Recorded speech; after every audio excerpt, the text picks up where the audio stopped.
This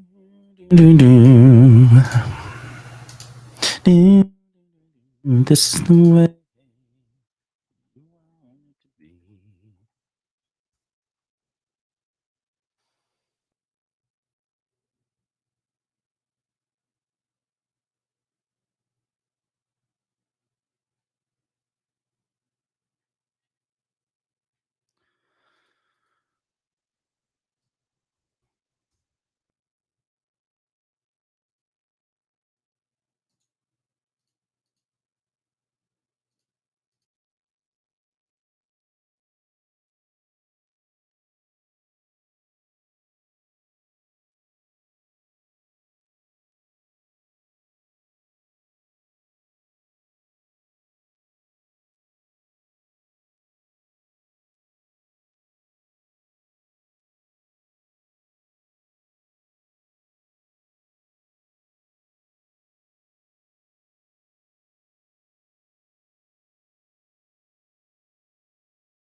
Wait, what about now?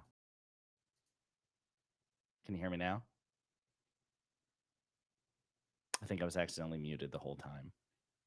I was saying the most insightful things too. Can you hear me, my boy? Chatula! Greetings to you and Prague. Prague. RJG, good to see you. Thank you, Brian. Appreciate that, man. Thanks for pointing that out. That would have been super awkward. Again, I was laying down like a manifesto or a treatise. I was like realigning all political philosophy with my wisdom, and nobody could hear a damn thing. Unbelievable.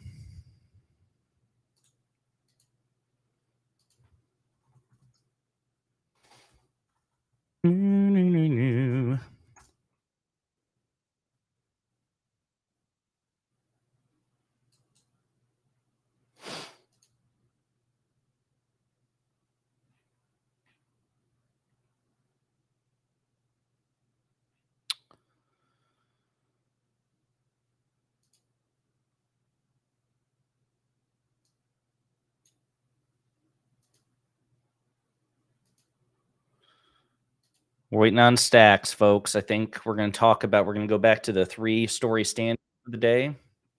Oh, there he is. All right. We're having so much fun without him. I'm not going to bring him in just yet. So let's talk all smack about Stax while we can, since he's not in a position to defend himself, which is the best time to talk smack about somebody, when they're completely and totally at your mercy. All right, here, I'm going to bring him in. Hey, how's it going? Hey, buddy. Hey, do me a favor, because I was looking through the last time we did this, and I don't know what you did differently about your mic situation, but I'm not kidding. Like, and I meant to tell you this earlier, but like the mic situation on the last VOD that we did was not as good as the several ones before. Did you switch mics, or are you just doing the Sony ZV-1 mic? What are you doing? No, it's still this. It's still this mic. Was it further away from your face last time? A little bit. Hold on one second. Well, why are you doing that? Well, so sometimes it just gets a little overpowered a little bit here. There we go. Oh, that's a little bit better. Way better. My God. We can Sounds hear that. good. So again, you guys don't know this because he likes to hide this from everybody, but Stax has many money makers, and one of them is his voice. He's a really good singer. He refuses to share it with the world. Facts. And you never join me. You never join me when I do my intros, when I'm basically singing to myself and doing karaoke. You never join in. You're so shy. We had that one karaoke night where we made love in the sweet afternoon. But that's true. Yeah, but that wasn't on camera. Well, I mean, it was on camera, but like not live. Sure. Well, it was. I did have a camera. Well, I know. I saw. Like, you basically had a professional setup. There was like, Sherbs was there with the key light and everything. That giant, like, your shadows are on his face. So bad. All right, how you doing, buddy? Dude, I'm tired. Yeah, Yeah. So I don't know what you me did. You too. probably did something like with Magic the Gathering last night, but I went out with friends, like real I couldn't people. imagine. Yeah. And I'm just so it was so I've got a buddy named Sean. He's a lawyer, and it was his birthday. Well, it's his birthday on Monday, and he wanted to go out and celebrate yesterday. And so a bunch of us got together, and I was so tired. I'm so tired. Like being 32, you don't understand because you're young and you've got time ahead of you. But once you like get into your 30s, like it really is a truism. Like I know it seems like a cliche, but it's absolutely true. Uh-huh. Things like you just need so much more prep. Like when they're like, "Hey, let's go out." Okay, what time? 9:30. 9 at night? What? You're Okay. so old. You're I so feel old. it. I know. That's where Jeez. see that Def Leppard poster right there and that Journey poster right there. I know. I could tell every time I look at your posters and your music taste. I'm like, this guy is 45 years old. Basically, I've been Midlife 45 years crisis. old my entire life. Let's That see is here. crazy. RJG, because my sound wasn't working earlier. He said, "Thank goodness for my lip reading Mm. capabilities." Well said. Arian Collins says, "Just got back from Yosemite," or as Donald Trump would pronounce it, Yosemite. Yeah. So you went to Yosemite, Yosemite, Yosemite. And that's from Donald Trump, who is an Yeah. anti-Semite. Nice. Probably nice. not. I don't know. This is because I'm Jewish, isn't it? No, not Yeah, it everything is is. about you being Jewish. Well, you said Yosemite, and I'm standing right here. Yeah, I see. I see what you did there. That's No, what's but up. that's literally how he pronounced it. I He's know. I like, remember. no, you don't remember. You don't watch politics. You have nothing to do with politics. Give him hell, I Ruminate. mean, this Thanks, has been buddy. it was ages since he said that. It was like I want to say like 2016. Dude, or something like that. listen. The Trump presidency, as far as I'm concerned, was just yesterday. Like I still feel it in my Really? brain, dude. Yeah. I have nightmares, but it definitely feels like ages ago. Like, do you remember? Do you remember how often? Like, I knew every single goddamn position in that cabinet. I knew every single person and what they did and the controversy surrounding them and when they left and when they came back in. I was about to say, how the hell could you have possibly known that given like the high turnover rate in Trump's cabinet? But like that's the thing is like, oh, gotcha. I have to know this person got outed and this person is in. Now I need to look them up to see what kind of deranged fucking thing they did. Oh my God. You know what I love is that everyone that you knew in that cabinet, like every name you memorized, they've all gone on record saying he was awful. He was stupid, incompetent, lazy. No, totally. Yeah. Like every single one, he's like, I only hire the best people, blah, blah. And like they all hate his guts. They're like, yeah, this guy's an idiot. Yeah. So no, yeah, I know. It's hilarious, especially like, I mean, well, we could go on and on with names, but like Barr and is probably the most notable one. Yeah. But there's definitely a lot of them. Some of them have just kind of faded into the ether. Yeah, into the ether. Like I don't know what DeVos is up to. I haven't thought about her in like years. The Secretary of Education. Yeah. Who had absolutely no business in that role. Like I followed her so closely, and then Trump got outed, and I was like, I do not care anymore. I'm not going to think about this for another 2 years. So I think that's why it feels so long ago. Because like I have all of these people on my brain constantly. And now I was like, oh, I got to keep this up for Biden. I looked into them. I'm like, this is a boring person. There is nothing notable. Well, like, it's like there's no controversy. They're just like people that you would expect to be in these positions. And I'm like, oh, this is what it's like to have a normal president again. Yeah, no, I mean, like, listen, you say what you want. I know, obviously, Secretary Buttigieg gets a lot of flack, and it is true that, relatively speaking, okay, is he the most experienced Secretary of Transportation? I mean, we all know he got there because he was fucking he parlayed a head runner. Yeah. Like he did so well. He did so well in the primary. Yeah, but what the hell did you call him? What is that? He wasn't a head runner. I don't even know what that is. Wait, what the hell is a head runner? Is that a sports term? I've never heard of that before. Now I'm questioning my own. Have you ever like? Yeah, you should. I think you invented a fucking word, right? I don't think head runner exists. Okay. Arian Collins says, give him hell, Ruminate. Thank you, buddy. I appreciate that. I also appreciate the fact that you care about my OG username, which I no longer have because of Stax. Stax is the reason I don't have that username anymore. He made me so profoundly insecure about that. Yeah, and everyone's like, dude, Josiah, you bully Stax so often. I know. You have no clue. I know. I ripped him apart. You did. So we were on like a Destiny stream together, and I called him Rum 1 and 8, And apparently, I think it just stuck after that. It did. Everyone's I like, oh, called. that's what it means. That's what it means right there. Ugh. And but actually, no, for real, on TikTok too. Like when I was still on TikTok, they did the same thing. Like even when I was on panels, there's oh, so there's a guy I used to collaborate with quite often who was brilliant. Not you. I said brilliant. I And wasn't getting confused. yeah, I'm the barrister. dick. Barrister like 344, something like that. He's an attorney out of North Carolina, and he had a pretty big following too. And he nice guy, but he would also be like, "Hey, rum," and I'm like, "No, it's room, it's ruminate. Come on." So yeah, Well, like they're trying to shorten it, and it's kind of hard to shorten. shut up, okay? Sometimes Listen. you don't land on a name like Stax, every time, and then you tried a second time and it still didn't work out. I do want to let you know. So I'm working on a second video essay right now, and I think I'm going to be filming it probably tomorrow. It's got a little bit of like a joke at your expense, just so you know. Go ahead. Oh, No, I'm not going to share it. No, I'm not going to share it. It's going to be a product of the video. Okay. Are you actually going to put it on YouTube, or is it going to? Yeah. I'm going to put it on YouTube, and it's going to have like a little off, like just like a one line, just like really making fun of you. But like, if you don't know who you are, you wouldn't pick up on it. Well, everybody's going to know that because everybody knows who I am. That is true. I'm basically, it's like Mr. Beast, then me. It's funny how Destiny keeps coming to me for clout sharking. It's like, dude, stop embarrassing yourself, please. Hey, speaking of wild success, I got to share this real quick. Yeah. Because I'm very, very, very proud of him. My boy Luke Beasley. Oh, I love that guy. Got to 100,000 subscribers. What a champ! What, dude? For real? Look at this shit. This kid is. We should have him on the show one of these days. I agree. I've talked to him a tiny bit, but mostly because you were like, "Hey, you gotta." I mean, it's mostly just because you know everyone, and you're like, "Hey." I do know everyone. I can't wait to introduce you to the president, President Biden. Yeah. Or as I call him, God, Joe. Yeah. Oh, no, Joe. We're on a first name basis. That's actually impressive. I call him Hunter's dad. I'm like, hey, Hunter's dad, the big guy.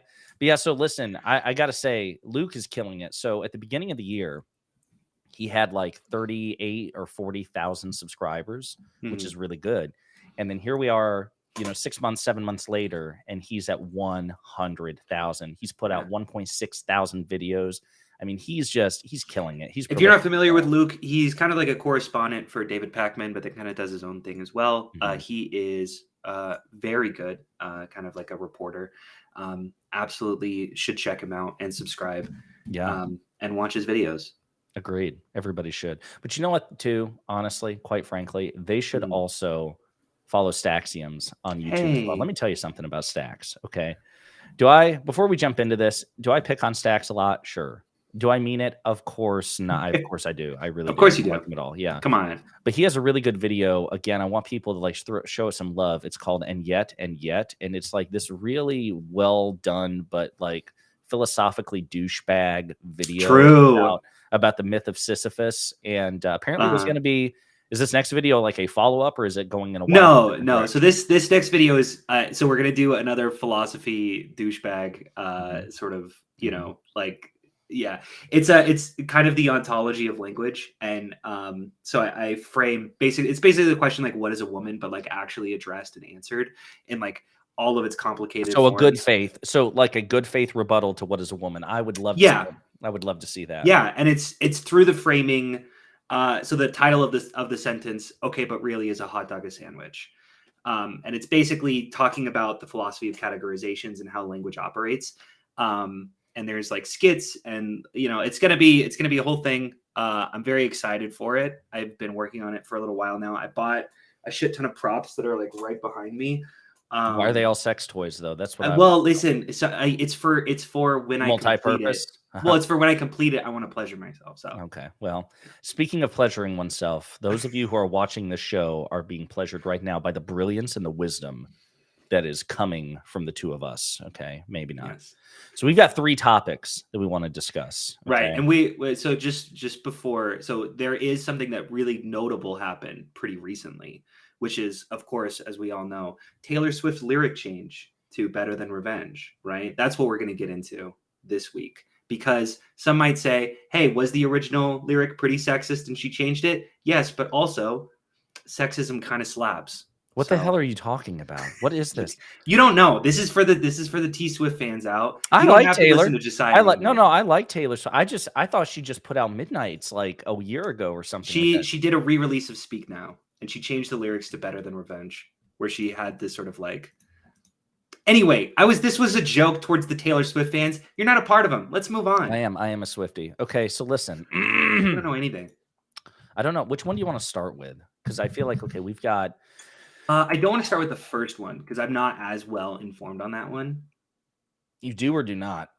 Well, no, I didn't hear what you said. You do or do not? I said start. Probably not. Okay, that's fine. But I love how I asked. I don't hear you. I ask you to clarify, and then you get insecure. You're like, never mind. Like, I don't know. I just didn't hear you. I just didn't hear you. Why? What? Don't freak out. Okay. Fair. So there were 3 topics that we wanted to discuss that we identified. One was the Biden administration's decision to send cluster munitions to Ukraine to fend off Russia, which is considered highly controversial for a variety of reasons. Number 2, the obviously we had a series of controversial Supreme Court decisions. Surprise. One of them was actually relatively good, and that was the decision in Moore v. Harper, which so not great. It's not sucky. Well, it's not negative, right? It's like we can continue with the status quo instead of devolving into the Chief facade Justice of a democracy. Yeah, Chief Justice Roberts and like a couple of people, they're like, listen, we will permit you to have a vague democratic republic for now until we choose to revisit it yet again. But then obviously you have the 303 creative decision, and then the Biden versus Missouri et al. About the student loan forgiveness. We're not necessarily wanting to revisit those cases. The broader topic is about Supreme Court reform. And then because there's a problem right now. Is there? See, I say so, but we agree. Everybody else on the internet ever is apparently like, well, is it really? Okay, just so you know, Josiah called me and had a 2-hour rant. You liar! You called me. You called me. But he's been furious about Supreme Court reform for. I want to say like a week now. No, my entire life. Fair, but like it has been prompted. It has been exacerbated. Yeah, I basically am on the verge of a rage-induced aneurysm. I think at any point I could tip over. I think legitimately, I do think you're worried about my physical health at this point. A little bit. You were like so mad. I was just some random people on the internet for snarking off a little bit too. Snarking off. I wish it was snark. I love snark. It was the stupidity of the opinions. If they were being sarcastic, I love this was that. the whole 2-hour call. Yeah, but it was like, no, man, things are kind of like good as they are, and like if we change things, like then like bad things could like happen. You know that slippery slope thing, and I'm just like, oh, okay, fine. These people, I'm just imagining them so deeply being the Forrest Gump, like at any point in history. Like, hey, let's abolish slavery. Well, like, I mean, like, I don't know, guys. Like, if we do that, like, the South might get, like, I don't know, like, really mad. Did Forrest Gump oppose abolishing slavery? Do I need to rewatch that movie? Yes, that's actually that's the director's version. No, it's crazy. Damn you, Tom Hanks. He's got this unearned reputation as being the nicest guy in Hollywood. When in fact, no, but like being like adjacent to pivotal points throughout history. Imagine these people being adjacent to pivotal points throughout history and offering their opinion. Well, I don't know why you mentioned Forrest Gump. I was following the analogy. Well, because that is one of the hallmarks of Forrest Gump. Where I see. Okay, sorry, it's connecting in my head now. Bro. So Forrest Gump is known for like going to notable historical events. Yes. Now we're going to historical controversial events, and this person. Or these people like them. People who are like, guys, like if we do a thing, then like we don't know what might happen, and like a bad thing could happen. Thank you for explaining the joke. God. To me. Unironically, not a joke. It's not a joke. It's like it was an analogy. Okay. It was a comedic analogy. Yeah, there you go. By the way, real quick, Kelly Lynn says, I've been listening to Slipknot all day, but Taylor seems lovely. I know I don't look like it. I'm a huge metal fan, and Slipknot slaps. What do you mean you don't look it? Do I look like a metal fan? Fuck no, you don't. Obviously you don't. Hey, actually, I got to tell you something. Sidebar. So I had a buddy of mine. His name was Taylor. Funny enough, he now lives in Utah. He moved from Charlotte to Utah, and oh my gosh, this guy's got glasses. He wears polos and like khakis, like just like full on dad attire. And he's like Yeah. 25 or 26. And the biggest metalhead you've ever met in your life. Okay. And his favorite band is Korn. Okay. Korn. Yeah. So he like inspects nuclear facilities for a living. Guy makes bank. He's really, really smart, funny guy. But I'm telling you, just total dad energy.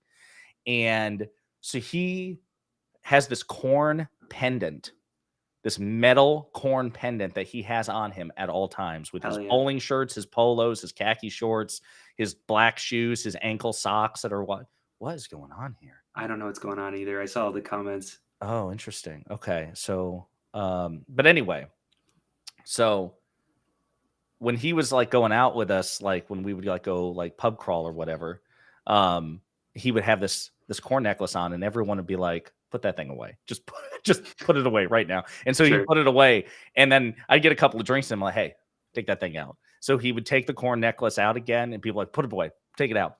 He moves to Utah, and he ends up getting a Korn sleeve, a tattoo. Dude, can we like get rid of this guy? I feel like this is just a spam bot. He's gone. He vanished. Who's he? I have no idea. Oh, gotcha. So who's them, right? Who's that? Touche. You're right. Man, I need to be more dumbass. inclusive. But anyway, he's got this Korn sleeve now. My buddy Taylor in Utah.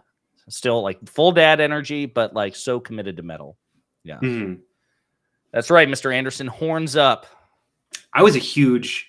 Yeah, I mean, listen. I mean, I'm more of a post-hardcore fan than metal, but... So anyway, we don't need this. This is ridiculous. I don't even know why I bring him in. This is preposterous. Okay.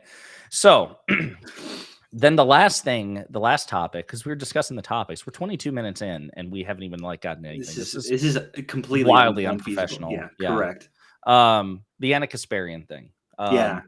So I can go for like 7 hours on the Supreme Court thing, so we might want to do that one last. Sure. So let's do. I'll do the Ukraine thing real quick, and then because you like all the culture war stuff, because you don't like issues of substance ever. I swear to God. No, listen, man. Hey, own it. It's okay. It's okay. There's nothing to be ashamed about. The fact that you really love these things.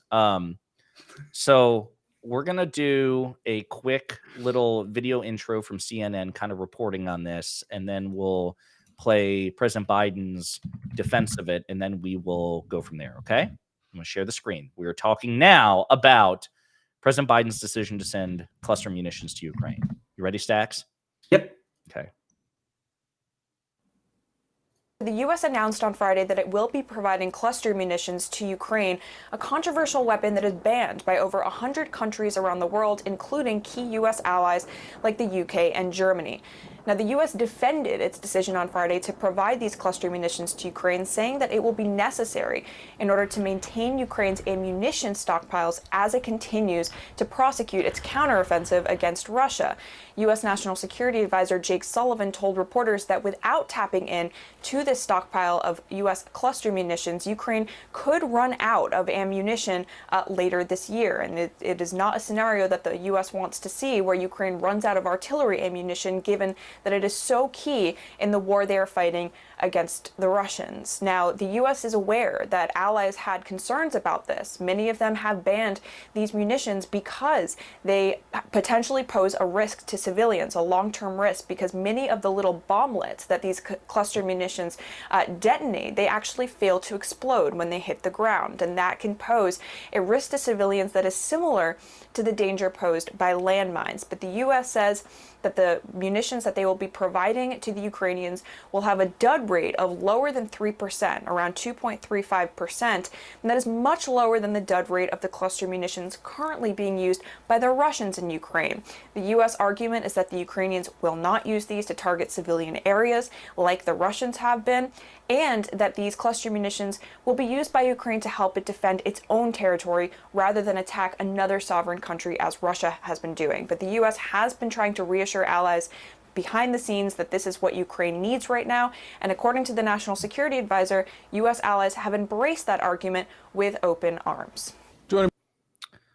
Okay, so obviously, the other clip I was going to play here in a minute is, President Biden weighed in on this during a recent interview with Fareed Zakaria. And, oh, crap. I've got it up. But so just based on the information there, obviously, the thing is, you and I very rarely discuss Ukraine. I know in some ways you follow it probably more than I do, but because it's just like, obviously, it's a colossally important international event. But because it's a matter of foreign policy and international politics, much more so than domestic politics, I am just inclined to pay less attention to it because it's just not my wheelhouse. So, Sure. So with that in mind, just based on what you heard there, what do you think? You saw how like the clip played.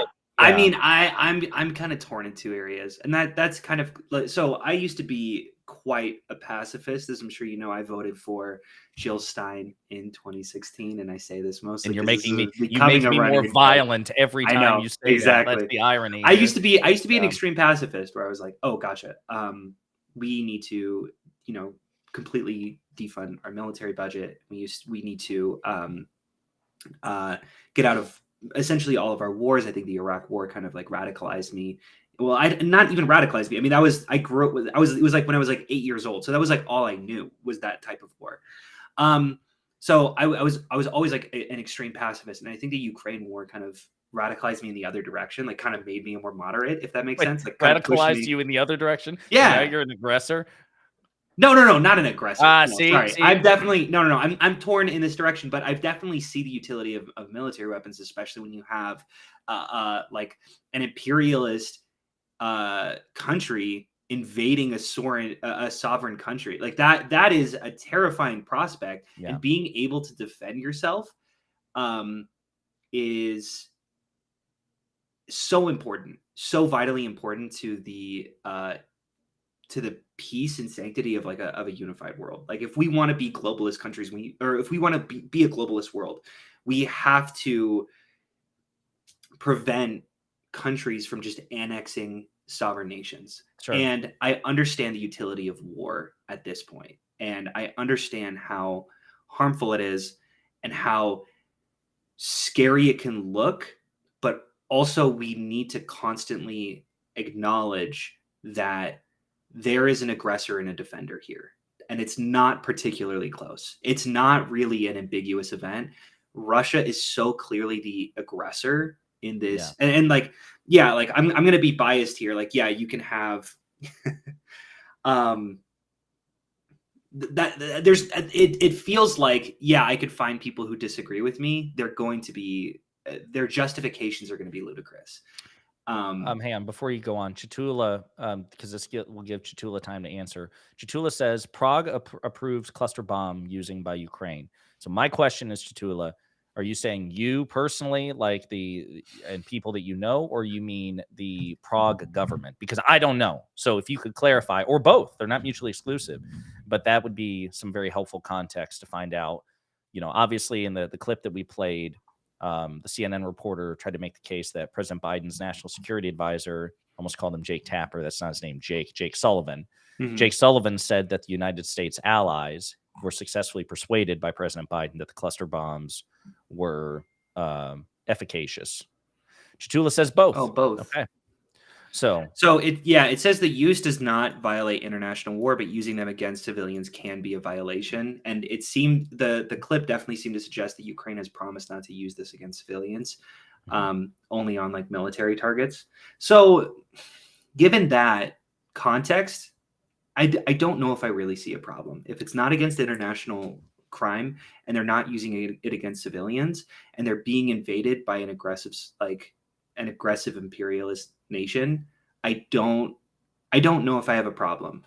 And okay. I will say I haven't looked too deeply into this. This was kind of the topic that Josiah just sort of threw at me a half hour before. I understand, especially again. It's unbelievable. It actually deals with the real world and not just confusing. Random people. I didn't see a Twitter thread on exactly. This. But now let's play a clip of President Biden because he's asked about this basically to defend the decision by Fareed Zakaria. It's like a 45-second clip. It was a very difficult decision on my part. And by the way, I discussed this with our allies, discussed this with our friends up on the Hill. And we're in a situation where Ukraine continues to be brutally attacked across the board by munitions, by these cluster munitions that have dud rates that are very, very low, I mean, very high, that are a danger to civilians, number one. Number two, the Ukrainians are running out of ammunition. The ammunition that they call them 155 millimeter weapons. This is a war relating to munitions, and they're running out of that ammunition, and we're low on it. So, I mean, obviously the president's kind of emphasizing what the CNN did clip the same. did. Yeah. You know, that the cluster munitions are a colossal dud rate. improvement, much more humane than in certain respects, obviously, in terms of like the fallout, potential fallout, and Also the dud rate. acknowledging that Russia has been using cluster bombs with higher dud rates against Ukrainian civilians. Right. So like we're essentially, I mean, I'm sure that you could acknowledge, hey, there is an asymmetry of expectations here where Yeah, I know sure. That's Josiah's like That's my trademark phrase. That's your trademark. Asymmetry of expectations. Yes. Where Russia will, and like it's not necessarily the asymmetry. It's not bad that we have expectations. No, it's not. Making sure that the U.S. funds and provides weapons that will only be used against military aggressors, and that they don't harm civilians, and that they're complying with international law. That's not a bad thing, but it seems insane that we don't constantly. Well, I guess we do constantly criticize Russia. We do, but not really specifically. I mean, we do criticize them for their particular military tactics and the munitions that they use, but it's just part of that's a subset of the broader criticism that they are ruthless, aggressive imperialists, right? And if you want to break it down, like you said, if you want to compare use of cluster munitions by both sides, then you can, I think, make a much better case. And I understand why some people might not find this persuasive, because I imagine Russia will spin this again as a further escalation, as we see them do. We get to invade you and unleash whatever hell we want on you, but how dare you take a more, ruthless posture, a more aggressive posture towards us? This is seen as an escalation. But RJG says that the problem is that the alleged low dud rate has not been verified. Ooh, interesting. I've not heard anything about that. I'm looking through a few reports, and I didn't see that. Not to say that you're lying, but you're lying. No, I'm just kidding. I would love to see more information on that. Yeah, my default would be to give the DoD and the Biden administration the benefit of the doubt here, because if it turns out that that's not the case, that would be like they have wild incentive to tell the truth on this, because if it turns out that there is a high dud rate to these munitions, it would be egg on Biden's face, blow egg up on the in their face. Excuse the pun. Yes, and quite literally. Yeah, that's what a pun means. Yes. No, it doesn't. You have no idea. Listen, I'm doing like 7 things at once. Okay. As a matter of fact, I'm gonna have to get up here in a minute, because I just got a text that my girlfriend just sent me a DoorDash gift, and it could be a cluster munition. I was gonna say no, that would be real quick. So Bronx LT says, "What's up, guys? Oh, not much, man. We're talking about Ukraine, and then we're gonna talk about other things here in a minute." RJG says, "Can't let Ukraine run out of ammo. Ukraine will be using cluster munitions on their own territory. We've gotten assurances from Ukraine. These make me more okay with this than I might otherwise be." And then I definitely agree with this comment. Kelly Lynn says, "I'm generally against all war, but when war is brought to you, you have to defend yourself. So I'm all for giving Ukraine anything we can to help them." Yeah, so you respond to all these. I'm going to go get my DoorDash. Yeah. Okay. Sounds good. I definitely see the utility of pacifism, right? Like, obviously, I'm against all war, but there needs to be some sort of exception when it comes to self-defense. That should just sort of be baked into the conversation. That pacifism doesn't necessarily mean that when someone is aggressing onto your territory and asking you to surrender, that it's unreasonable to fight back. And maybe some might contend that that's not the generally colloquially used term of pacifism, but whatever that is, I subscribe to it. That war is bad, but it's the aggression that's bad. Self-defense is generally justified. And Josiah is back. How's it going, buddy? What'd you get? Was it a cluster munition? It was. No, it was French toast from my favorite. That's so cute. It is cute because, again, she's in Mexico for the next month visiting family, and she sent me this as a gift. That's really sweet of her. French toast. Hang on, I got to be a good boyfriend here. He's sappy because he got a new girlfriend. I know, because my old girlfriend was your mom. Nice. I don't know. Nice. Yeah. Nice, dude. Yeah, you've been dating her for what, like? Your mom? Yeah. No, that's over now. It's over now. I can't believe she didn't tell you. Well, we decided we were better off as friends, bound by our shared mutual disappointment in you. Jesus Christ. It just got dark. So someone hit way too close. Yeah.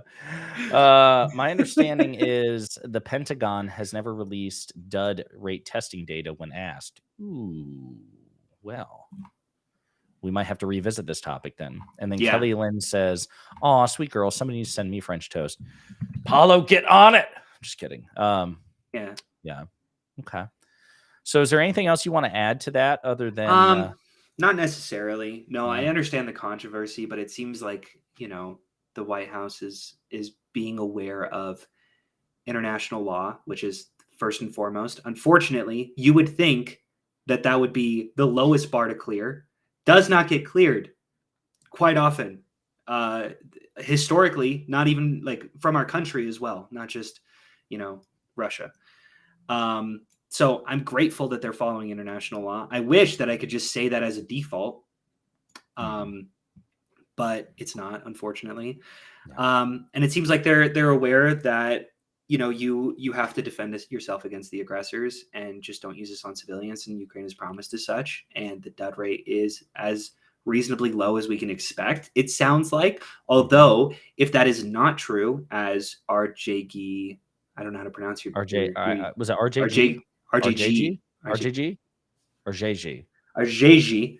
As RJG has implied, then that would be bad, and we should be very much aware. I have to imagine, just again, I'm not even saying for necessarily pure humanitarian purposes, but just base rank political purposes, be so incredibly stupid of DOD and the Biden administration to tout this thing that will. And not to question RJG. I haven't found an article yet on it, and I've been looking for a little while now, and every single newspaper that I could think of has the biggest incentive to go, the White House is lying to you, buy my newspaper now. Yeah.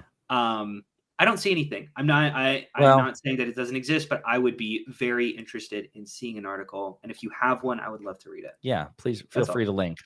Yes. So in the meantime, I guess we can switch over to this is more your topic than mine, but the Anna Kasparian drama recently. So this is just real quick. Can you hear an echo, by the way, when you talk? I did. Yep. Okay. All right. Hang on one second. Just hang on one second. Don't say anything. Don't even think about it. What about now? Let's try it. It's working. All right, I'm sorry to hear that.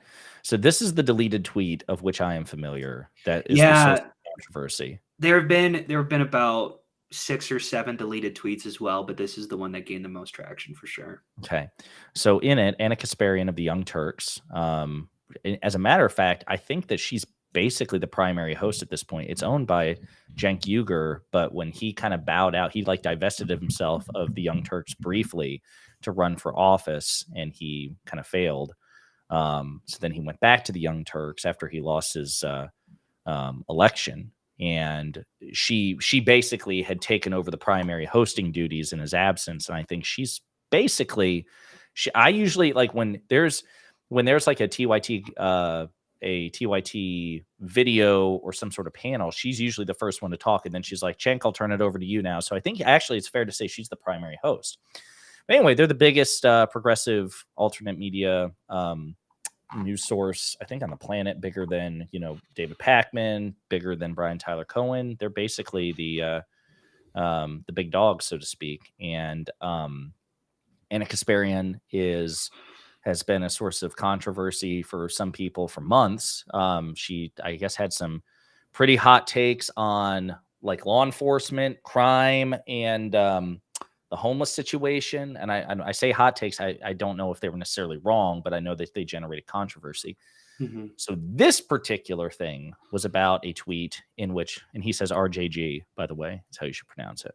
RJG. RJG. Thank you. Yeah. I appreciate that. It's exactly what I said at first, RJG, but Stax does not. I'm just an idiot. Yeah, I'm glad you're finally owning it. But anyway, so Anna, I guess, was weighing in on the notion of trans movement violence. And so she posted this tweet that said the civil rights movement did not use the same strategies as the trans movement. They didn't barricade speakers they disagreed with in a classroom for 3 hours. They persuaded through nonviolence and showing America their humanity. So there's a lot to get into here. By the way, before I turn it over to Stax, this Yeah. tweet was deleted.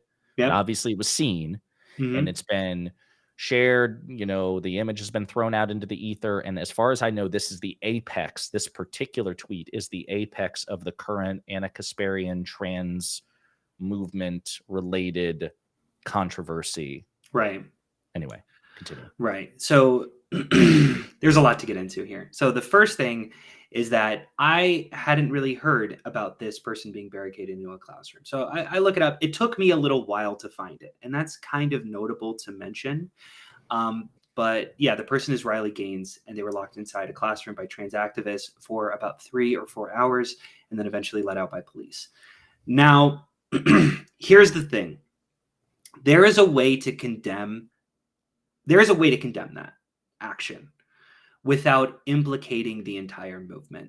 And that's where I feel like I'm just going to be that enlightened centrist here who says, you know what, nonviolence is good. And it is good to criticize violence. And you know what, keeping people in a classroom is probably bad. However,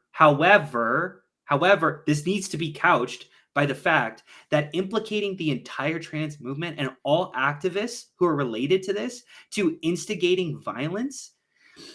Could you pull the tweet up again? Because I want to quote her here. Yeah. Yeah. The civil rights movement did not use the same strategies as the trans movement. That feels so historically fucking deranged. I could point to so many shootouts that the Black Panthers engaged with in police where civilians were actually killed.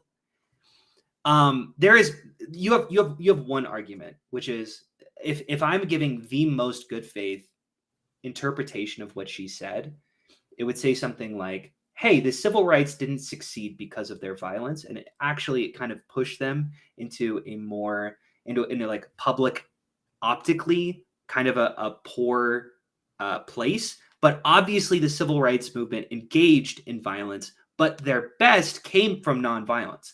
That is the best faith interpretation of that tweet that I could possibly give it. However, if you look at it, that's not what she said. It's not what she said. She said Right. The civil rights movement is more nonviolent than the trans movement. And it is so telling that you have to find some random story of someone getting locked inside a classroom for 3 hours. We can condemn that without saying that the entire trans movement is engaging in these tactics. That's just explicitly not true. And as soon as you engage in civil rights and the violence of the 1960s, you can patently see that that's absurd. You can say that Martin Luther King Jr. espoused nonviolence, but Martin Luther King Jr. was not the only civil rights leader in the 1960s. There was Fred Hampton. There was, all of the Black Panthers, generally speaking. There was Malcolm X. They endorsed violent measures, and it got violent. Now, we can condemn that, but making the absurd claim that we are as violent as the 1960s is just patently absurd and should be mocked. Yeah. So, this one, I don't want to say this. Okay. Obviously, my preference, generally speaking, and I've made this clear in my my Pondering Politics videos. I've made it clear on streams and conversations with you and conversations with Destiny and conversations with Wick, conversations with other people. I tend not to focus on a lot of this stuff because I think it is a relatively niche issue that I'm not saying doesn't have substance to it, but I try to be very, very mindful about the attention that I pay to first the anecdote, the data point, the story of the anti-trans activist Riley Gaines being allegedly barricaded in a San Francisco school. I don't know if, number one, I don't know. I do not know. I do not know. You might, if that story has been corroborated. I was looking it up. I know that it's really only kind of on blogs, and Katie Yeah. Porter herself said, "Hey, this wasn't really verified," and it seems like she's just sort of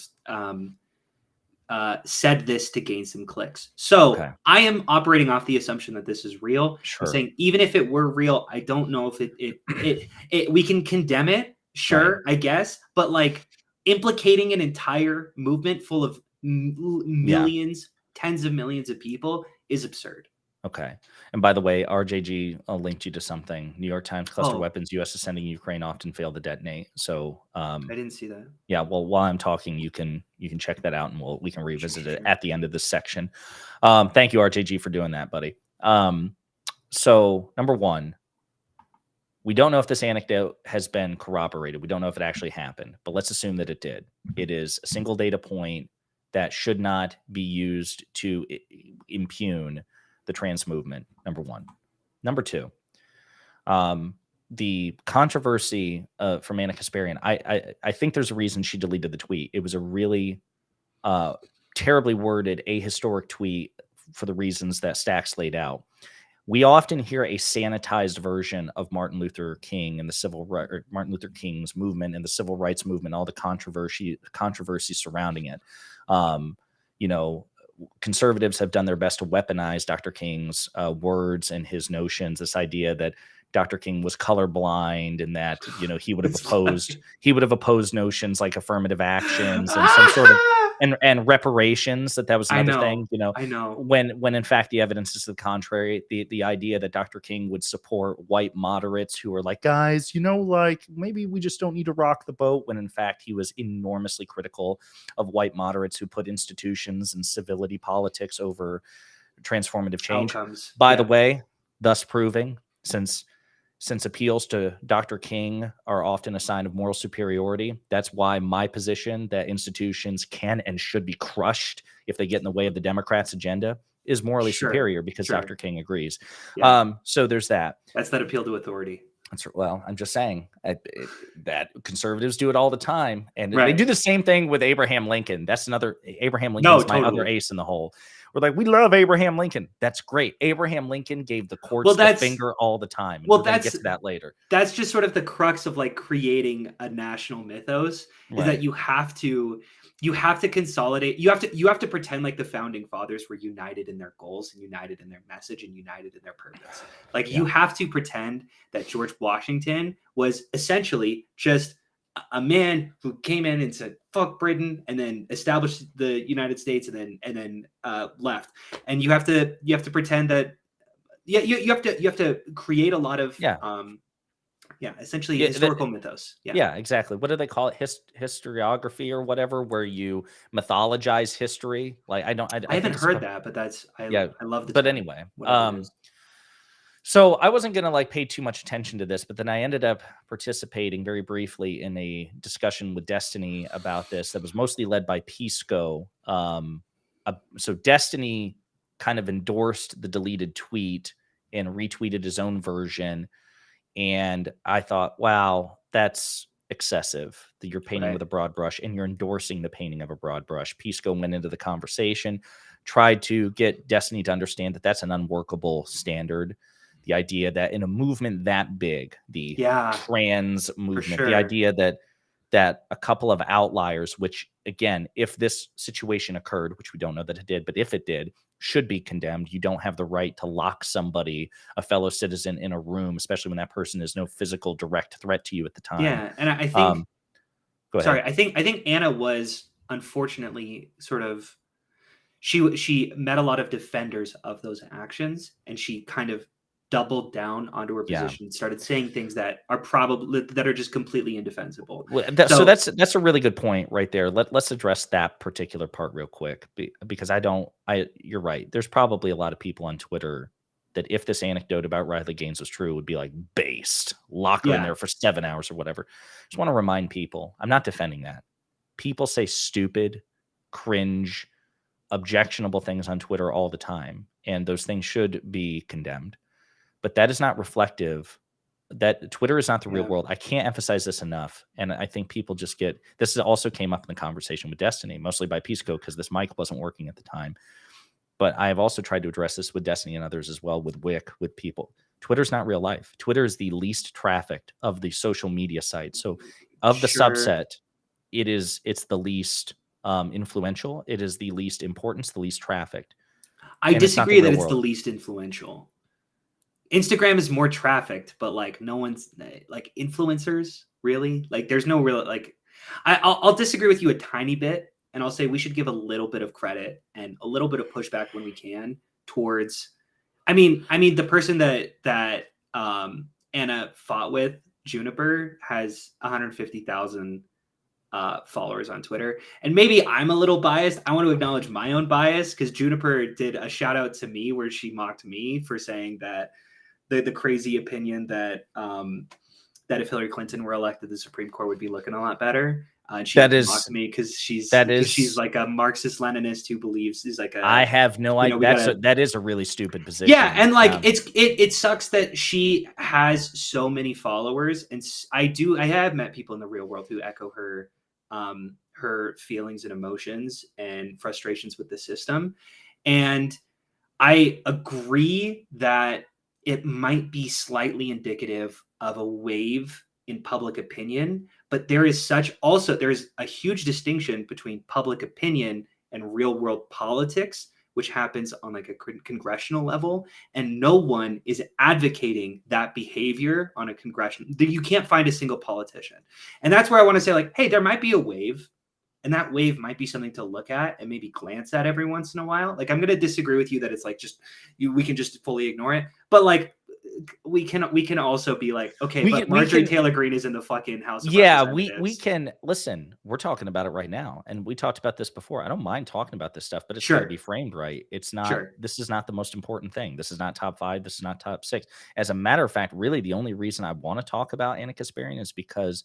To the broader point about painting with a broad brush and coalition building. Yeah. So the only reason I jumped in to the conversation with Destiny when it happened is because I was also wanting to make him understand, irrespective of how of what you feel about that tweet or the trans movement or whatever, that is an unworkable standard that you would never hold any other movement to, even movements that are egregiously like that have no defensible or mission, which the trans movement does, right?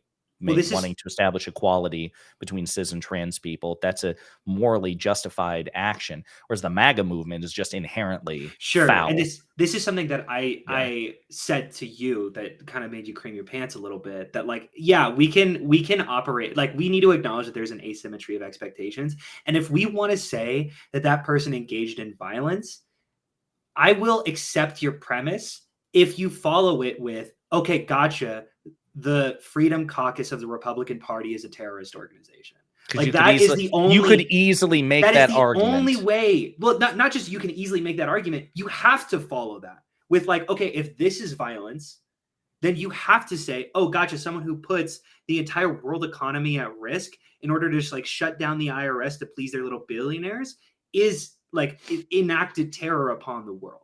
Sure. And like that, if that's not violence, but what happened to Riley Gaines is, I can't operate. I can't work with you. I can't listen to you anymore. Like, you are operating on such this belief that It's such an asymmetry that it becomes so warped that Yeah. it's like flopped upside down, where the Right. Republicans have to like set the world on fire. No, they don't have to do that No. because they already did. Okay, Right. and you're still not criticizing. And again, you have to hold people to the same standards. You can't Yeah. stop.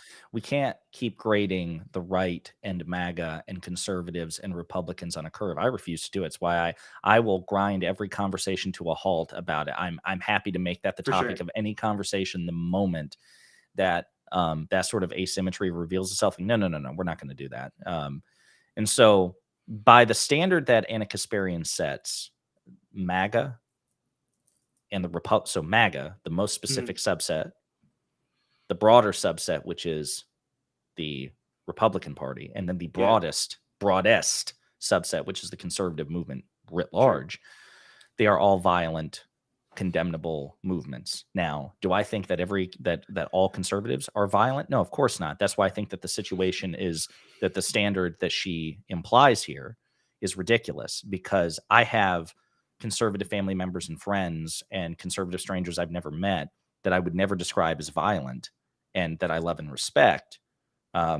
So if that's the case, and I wouldn't apply that standard, because it's why are we overbroad. so willing Right. to condemn the trans movement? Right. It's so bizarre. It's so bizarre, and it's would you remind everybody too, real quick, because you did that really good that video, that TikTok video. Can you just like in real time?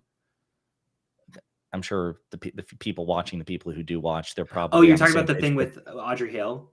Yeah. Video? Can you put to bed, like, settle the dust on how So represented trans people are in violence? Sure. So one of my biggest videos, I basically on TikTok, right after Audrey Hale. So if you're not familiar with Audrey Hale, she was a trans shooter who shot up, I want to say, killed 5 people in a Christian school. I think that those are the numbers. Don't quote me on them.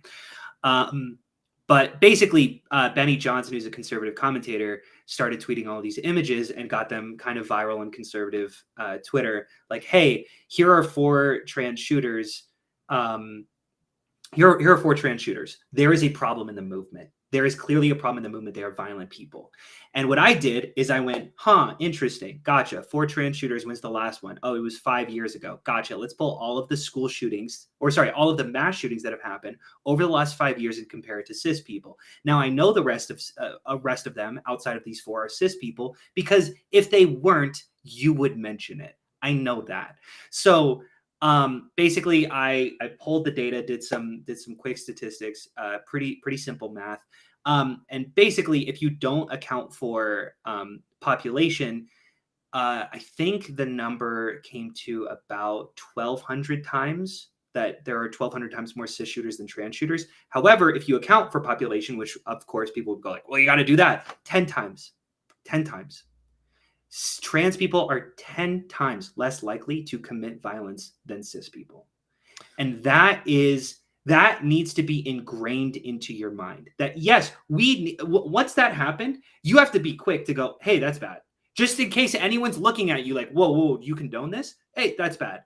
And then move on with the conversation. And we need to do that so quickly. So this is not a both sides issue. It's not a both sides issue. It's such an asymmetry. It's such an asymmetry where there are, how many stories do you know where a white nationalist shot up the mosque in Christchurch, or the store in Buffalo? The store in Buffalo. Yeah, exactly. Yeah. Like how, like an ingrained the Pulse was there. Like the N-word onto Club. their. Yeah. Queer shootings. How many gay clubs have been shot up? Like it is, and it's just like, it's just so aggressive that we are willing, and we should be willing, to say, hey, not every conservative, not everyone who believes in this sort of ideology is going to be inherently violent and is going to shoot up a gay club. Why the fuck? Like, it drives me insane. Yeah, that's the reason it's not afforded back to us. No, that's the reason why I'm bringing it up. You got to remember, at the end of the day, there's more evidence of violence and endorsement of violence on the right, and that's in MAGA, Republicans, and the conservative movement writ large. You'll find more evidence of either violent acts or the endorsement of violent acts or violent rhetoric than you And we s- will wait a minute on Yeah. in the trans movement. So if we're going to, if this outlier, if this situation with Riley Gaines or whatever is enough to question the violent or non-violent bona fides of the trans movement, then that same standard means you must condemn certainly MAGA, but even the Republican Party and arguably the the conservative movement writ 100%. large. Because if by you're this- willing yeah. to condemn me, who's a part of the trans movement or whatever, like I'm I guess an activist. I mean, I had that video go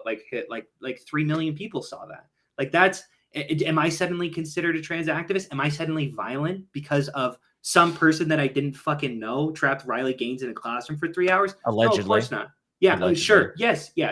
And I appreciate you siding with that because I don't know the story. Yeah. I don't know. It's so frustrating. It's so frustrating that it doesn't seem to get applied back to us. Right. And then the other thing I'll say is, obviously the even broader topic is, or rather something that's related to this topic is Anna Kasparian conservative? No, I don't think so. No. Do you predict because Dave Rubin used to work for the Young Turks, and so the question is, will there be a Dave Rubin style Why I Left the Left? The huge difference between Dave Rubin and Anna Kasparian is Anna means it. Yeah, and well, Anna is infinitely more intelligent and philosophically and politically grounded. I actually don't know with Dave Rubin. He could, because he's a grifter through and through. Yeah, he could be deeply intelligent and just never shows it. Well, that's the thing. I can't assume facts, not in evidence. Even when he was at TYT, there wasn't much by way of like substantive thought or incisive political commentary. And you certainly don't see it now. So based on what they present, you ever watch his old comedy specials? Absolutely not. No, they're so bad. Absolutely not. Did you know that? Candace Owens is a comedian?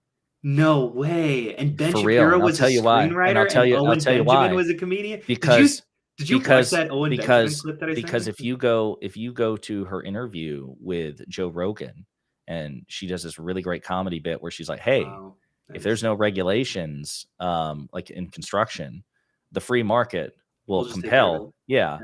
No, that wasn't comedy. She was being dead serious. She's just really stupid. Really dumb. She's a profoundly stupid person.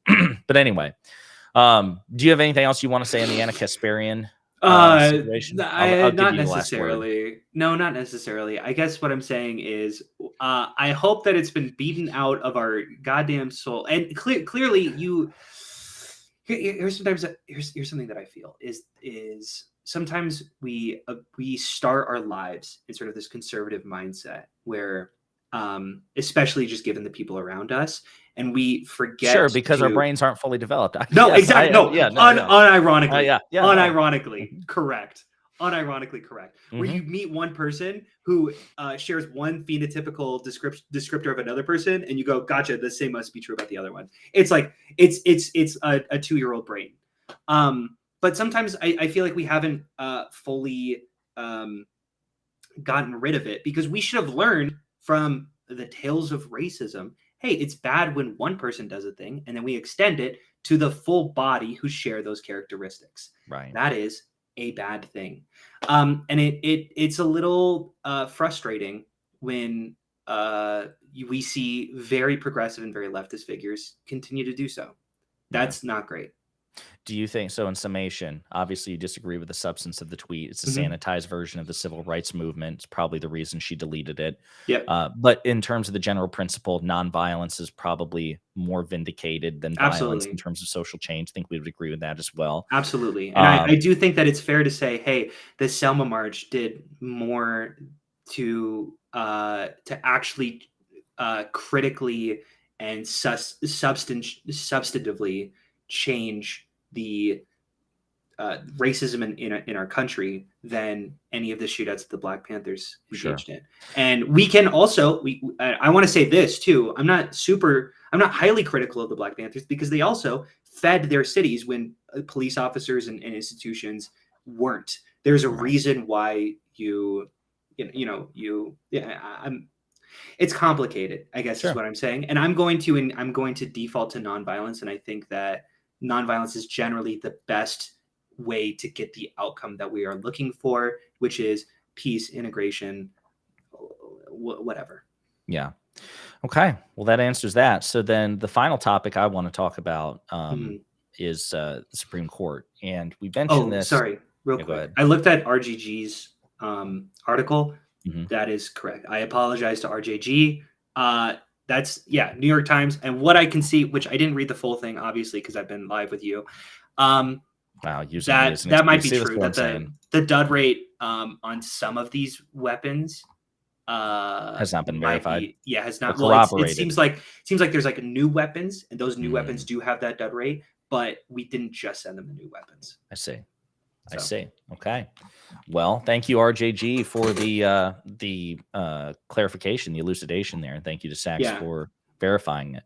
But also, I didn't necessarily verify it. I gave a quick skim of the article, and I trust the New York Times. That was my Rookie mistake. Yeah. True. That centrist rag.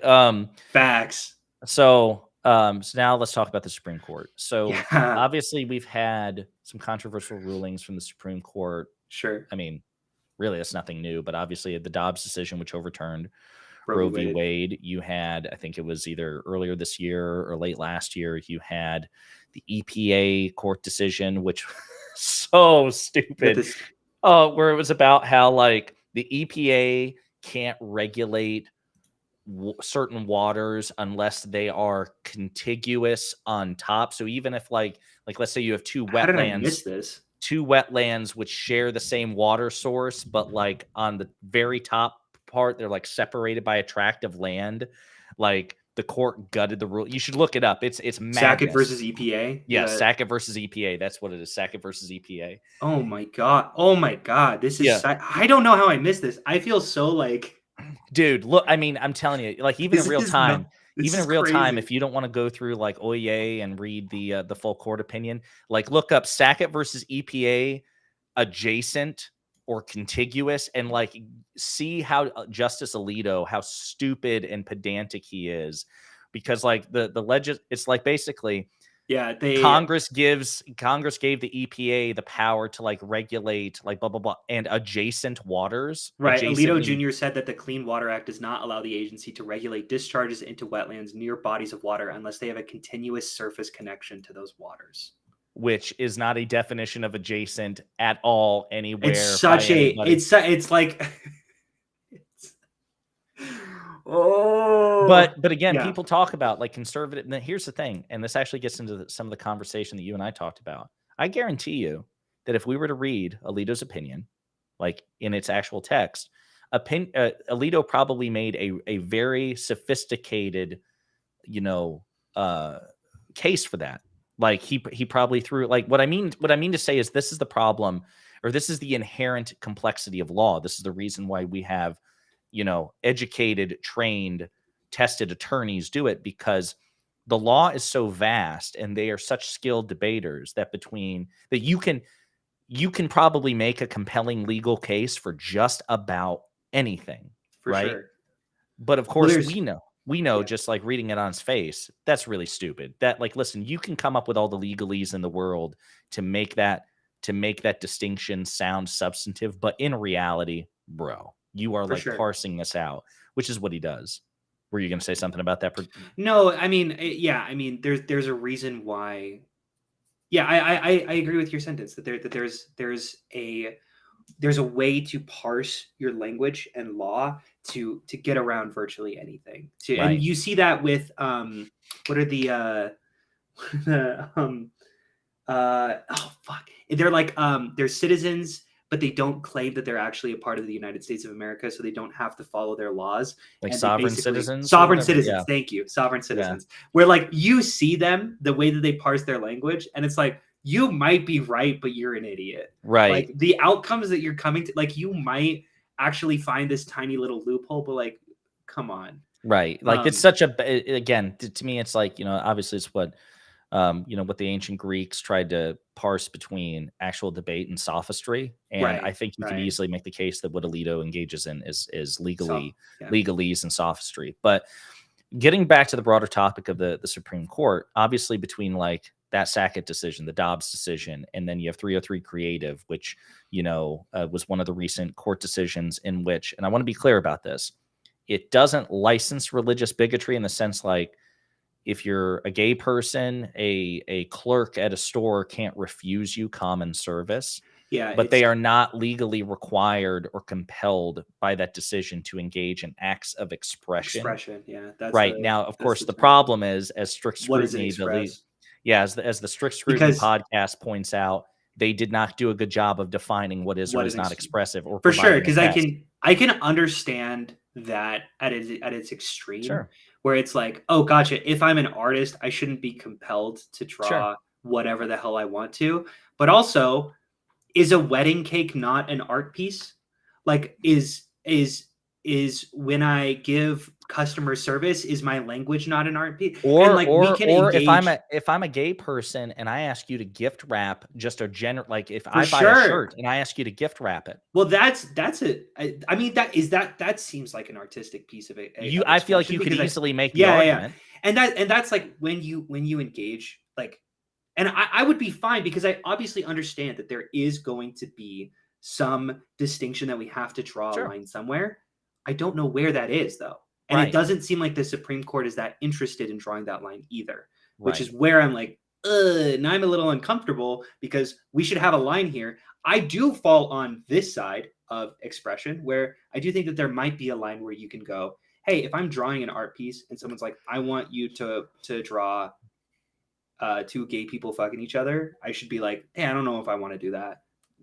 Find services elsewhere. That should be allowed by law. And you shouldn't just be like, well, that's a protected class.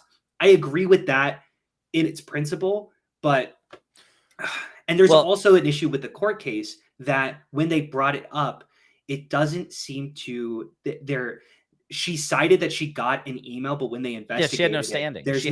She had no standing. That's the problem. So that's the other issue is, to me, that problem compounds the first problem that we're talking about. Not only are you wading in these incredibly ethically and legally ambiguous waters and apparently doing nothing to clarify the issue other than simply ruling in the religious conservatives' favor, you didn't need to take the goddamn case in the first place because this person had no standing. This is a hypothetical scenario. And apparently, according to reporting, when she filed the suit, she wasn't even designing websites at the time. So not only did the particular client not exist, she wasn't even providing those service. Yeah.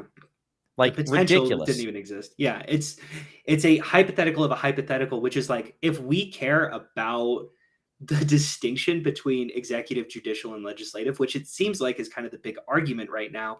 Oh my God, that is not the place of the judicial court. Right. 100%. And so then obviously then you have the affirmative action decision, which as far as I know, those cases obviously had standing. And listen, even if progressives disagree with a particular outcome, as we may, I at least understand the legal soundness of the case there, because, again, these are not divine edicts, right? But the 303 Creative example is one that's just disgusting, in my opinion, precisely because there was no standing. But then the other one too, the decision in like Biden v. Missouri, in which these states went out of their way to try to neutralize President Biden's student forgiveness program when they had no standing.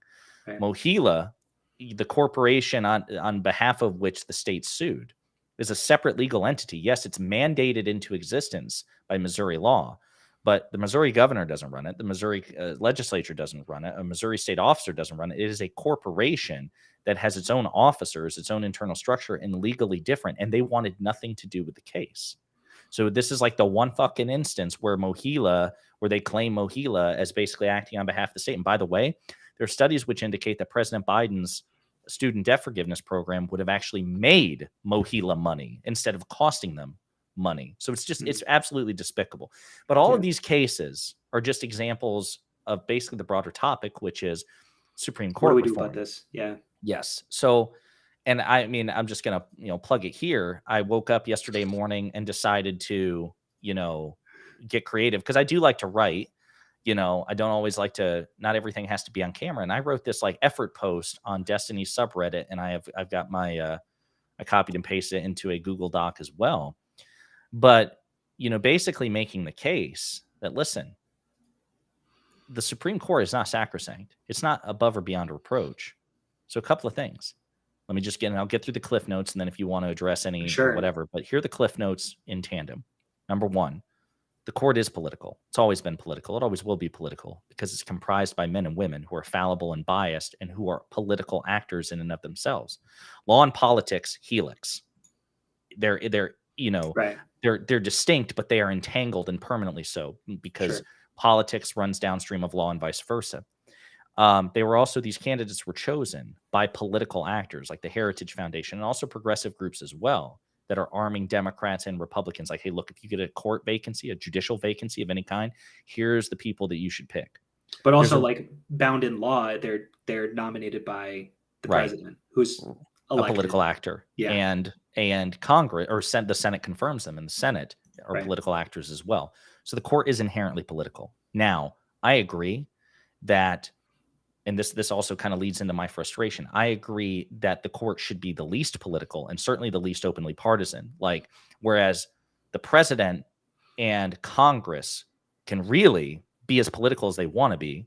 Right. I don't feel that judges should be permitted to do that. I think they should be ruthlessly scrutinized. And if it looks vaguely political, it should be scrutinized. Right. Which is, go ahead.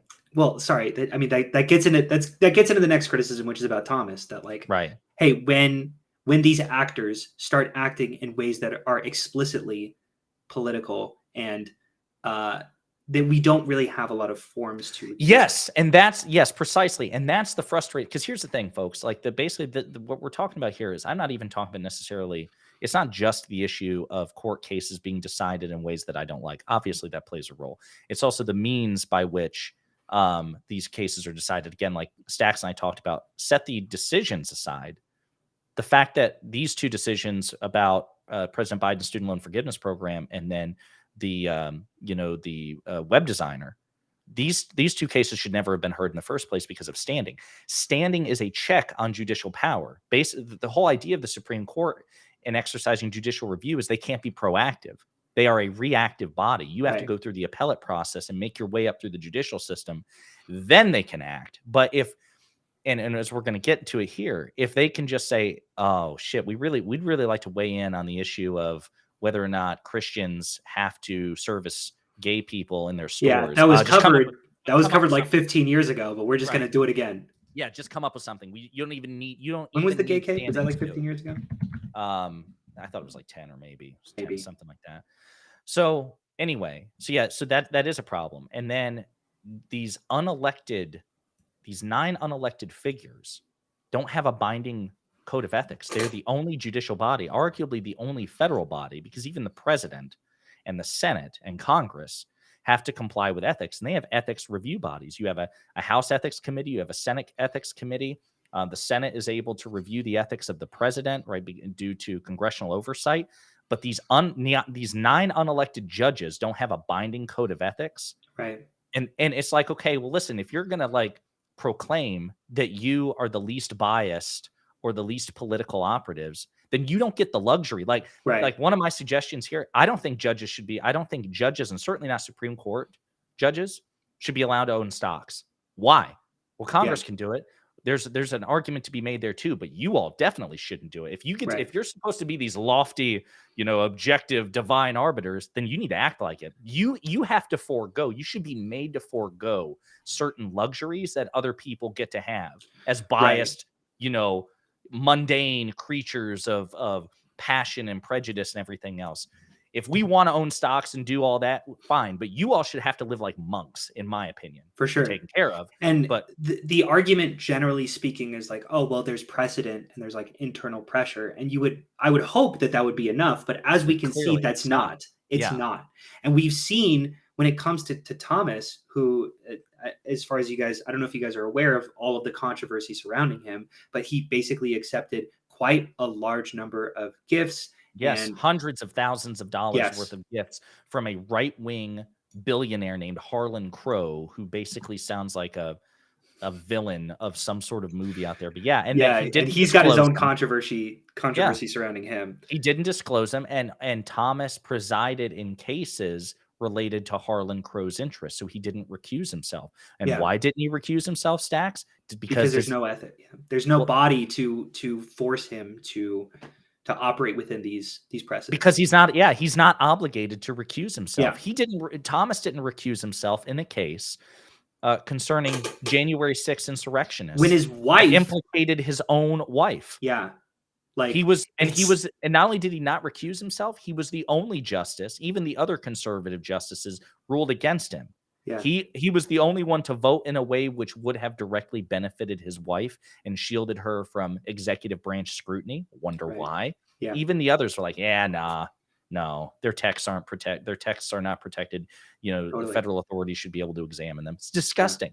It's absolutely disgusting. And and basically this comes down to he should truly be impeached for all the BS he's done. Yeah, and that's the problem, is that we have no method of impeachment. That's what it comes down to. Well, is that we do, so I want to address this. We do. Okay. And actually, we need to go back a bit because there is an order to this. Okay, so let me get through this. So we got off the rails. Yeah, sorry. We talked about how the court is political. There's also the fact, and I'll probably do a separate video about this, or maybe I'll upload this video separately to be that separate video, this particular section. But as I write, constitutional principles of checks and balances and shared powers demand that the court be mitigated.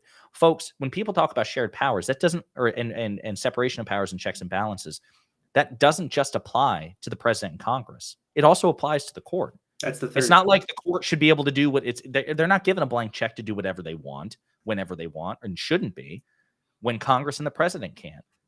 Like, even over things like, you take the president, again, we talk about all the time, the most powerful person in the world. There's nothing that the president can do that can't be checked by Congress. Like, you even talk about being commander in chief of the military.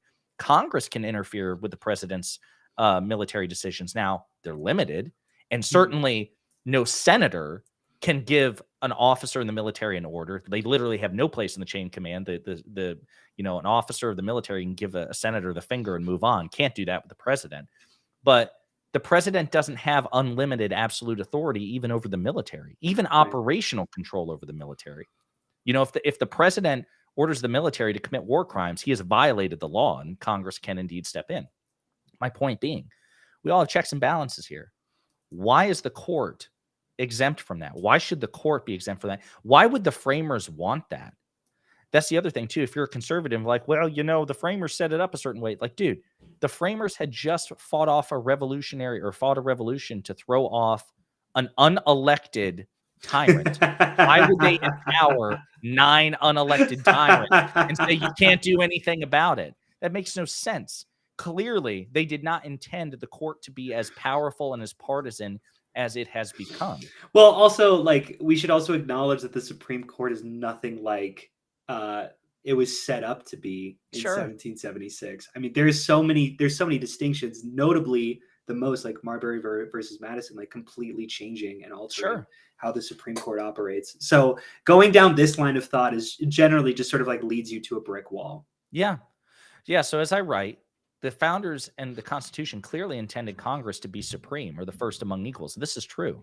Like, yes, they are all technically co-equal because they each have their own separate lanes. Congress writes the laws, the executive enforces them, and the judicial interprets.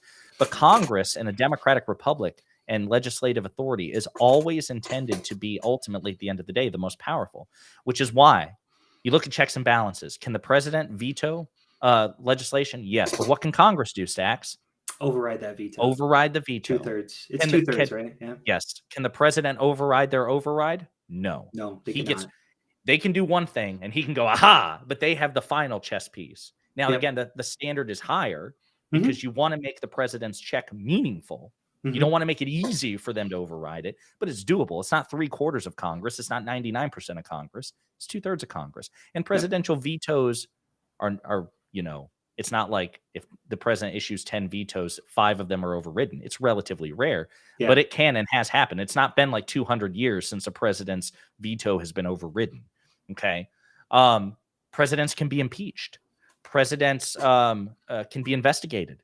Presidents, they're like the executive branch is shaped very much by Congress. presidential appointments have to be confirmed by the Senate, with the exception of the White House Chief of Staff. So checks and balances apply all the time. And even with the judicial branch on paper, there are things that Congress can do that the judicial branch can't do shit about. So if Congress goes to impeach a Supreme Court justice, which has only ever happened once, the Supreme Court can't do anything about it. If the Congress goes to pass a constitutional amendment, constitutional amendments are changes to the Constitution. They are beyond judicial review. So my point is, clearly, even on paper, at the end of the day, if you asked George Washington, Alexander Hamilton, James Madison, everybody, hey, at the end of the day, who's supposed to be the big dick of the federal government? They were going to say Congress, not the courts, not even the president, Congress. And yet in practice, as I talk about in this thread, that's not what we have. The ability of the other two branches to check the Supreme Court today is non-existent without engaging in what many consider to be norm-breaking behaviors. So you talk about constitutional amendments. Well, Stax, like you mentioned, 2/3 majority. Yep. And then you have to have 3/4 of the states ratify it. You have to have 2/3 majority in both chambers, which is hard enough, and then 3/4 of the states. That's virtually impossible, certainly in a way that would check a right-wing court, given that the vast majority of the United States legislatures, the state legislatures, are controlled by Republicans. Right. So how can Congress check with a constitutional amendment? They can't.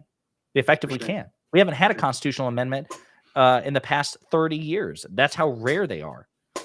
What about impeachment? A Supreme Court justice has only been impeached one time in U.S. history, and they were acquitted in the Senate.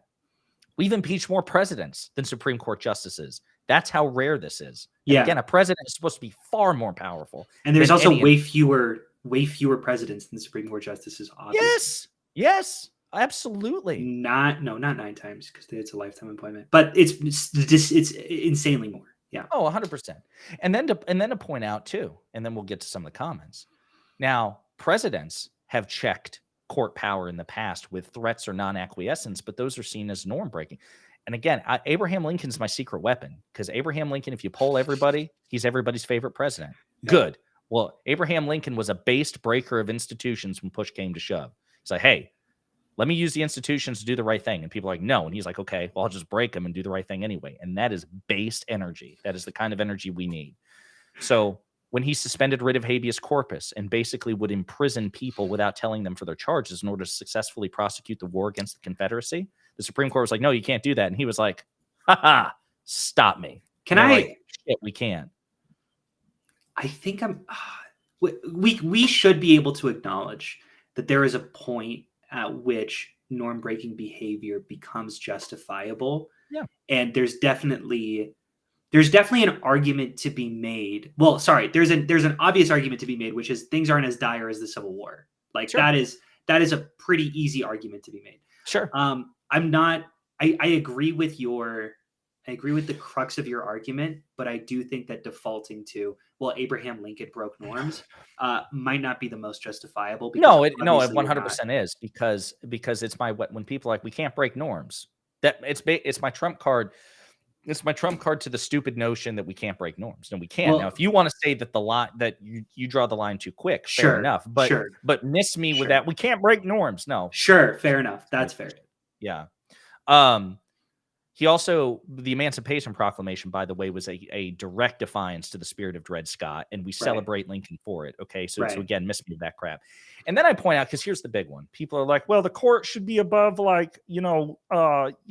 contractions and shit like that. Like, no, we've messed with the court all throughout, and not like decades after the founding, like within a decade of the founding. Thomas Jefferson, during the time of, so George Washington was the first president. John Adams was the second president. Thomas Jefferson was the third.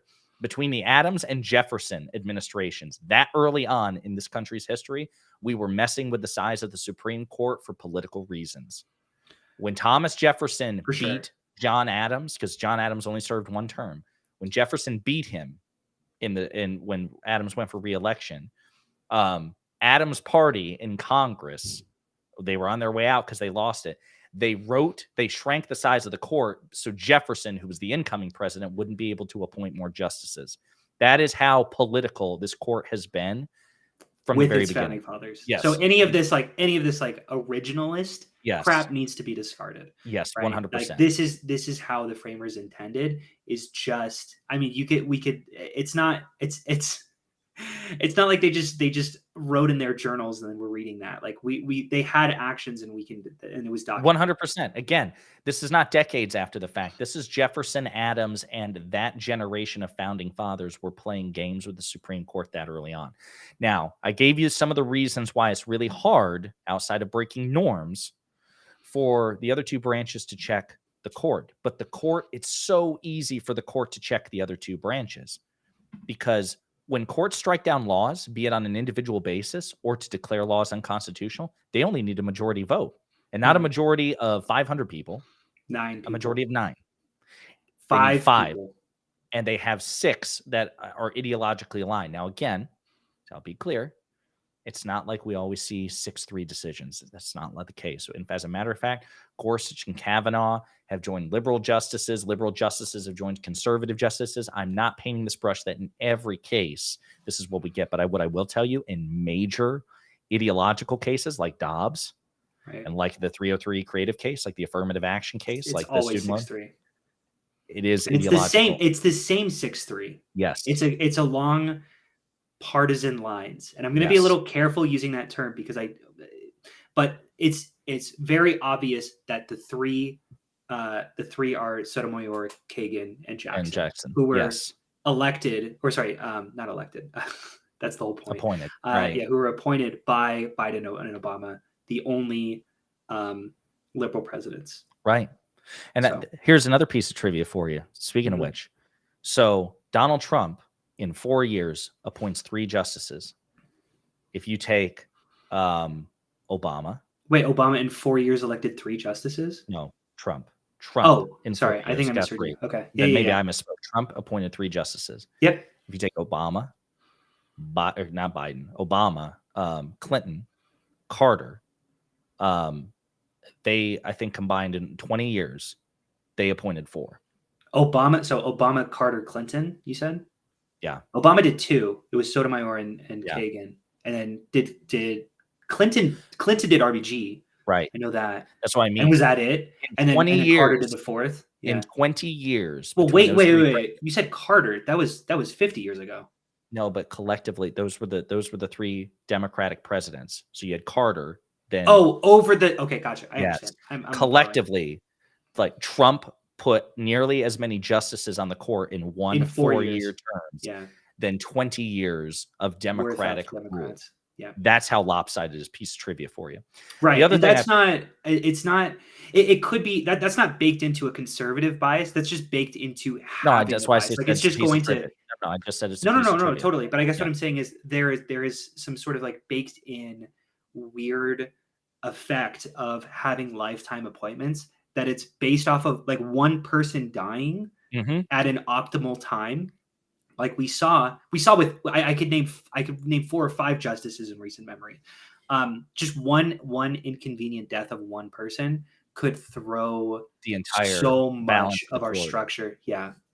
And then it's supposed to bring balance to the court, and it cannot leave it in darkness. My allegiance is to the republic, to democracy. That's a beautiful line. It's so good. It's so good. That's Star Wars for anyone. Star Wars, and those are movies. Okay, I've just heard about the Star Wars, the Star Battles. So again, majority vote, a simple majority is all that's needed to strike down a particular law, to rule in a particular litigant's favor, or to declare a law unconstitutional. Simple majority. And again, as we discussed, the composition of the court makes that majority relatively easy to obtain. Besides which, you can say, okay, yeah, but the court's not supposed to be proactive. They have to be reactive, right? But here's the thing, judge shopping. So the way it works, because we know the ideological and partisan nature of most of the district courts, that's a reason why and the Democrats do it too, rightly so. If we know we want to make a case and we want to get it in a certain way, we file it strategically in certain districts. Republicans do it too. So judge shopping is a thing where you look around the country. Trump did it 60 times to try to litigate his court cases, and thank God they failed. That's how bad they were.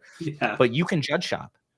If you're like, man, I think if this makes it before the Supreme Court will strike it down, and I'm not going to roll the dice with like a liberal judge in between me and the Supreme Court. So I'll find a conservative judge and go from there.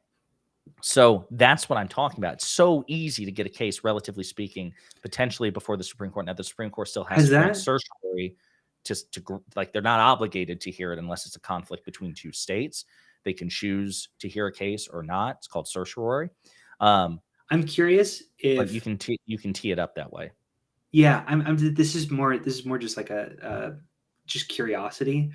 Is judge shopping like a relatively new invention? Mostly just because there are so many more judges. I don't think it's relatively new. I just think again we're seeing more of it because Well, like a lot of things just kind of mask off.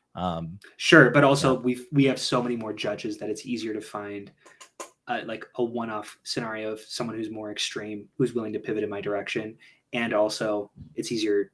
I don't know if travel has anything to do with it, but it was obviously a lot harder to get across the country in the 1800s. Anyway, so that was just curiosity. No, it's fine. And because I'm blitzing through this is because we're already at an hour and a half. So yeah, we got to call it soon. Yeah.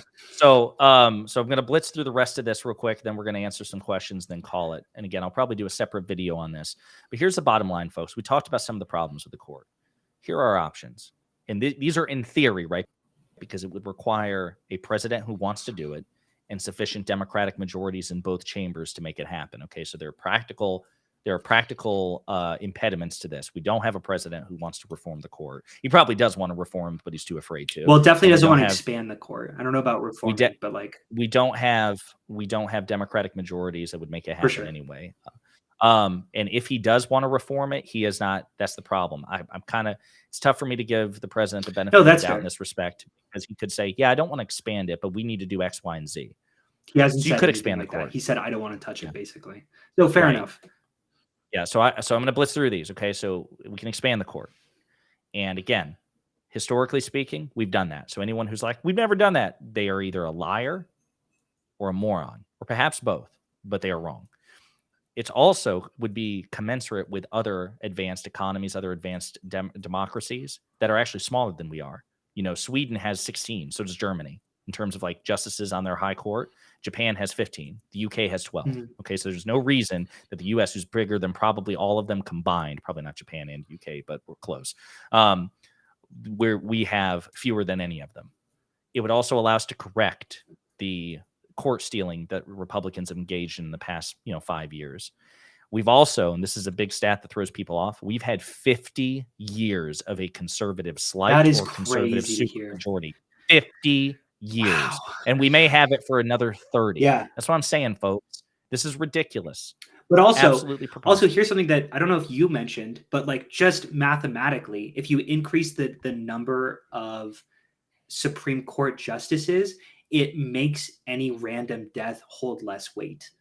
Sure. Because now instead of 1/9 of a position, it's like 1/14th, 1/13th, or 1/14th, or 1/70th. Who knows? But yeah, the other thing we could do, the court should adopt or be forced to adopt a code of conduct. Yeah, it's ridiculous. That's like how is everyone not on board with that one? Like that is such a like if you care about institutions, which like I'm very biased towards. I'm very biased towards holding some sort of like rules and functions that are able to be followed almost like rotely, or in rote. But like, how is not everyone on board with a code of conduct to ensure that if anyone's norm breaking, that we can impeach them or recuse them or whichever method we find appropriate. Right. So they're the only federal body that doesn't have a code of conduct. Mm-hmm. Every other federal judge is required to have a code of conduct. The court doesn't.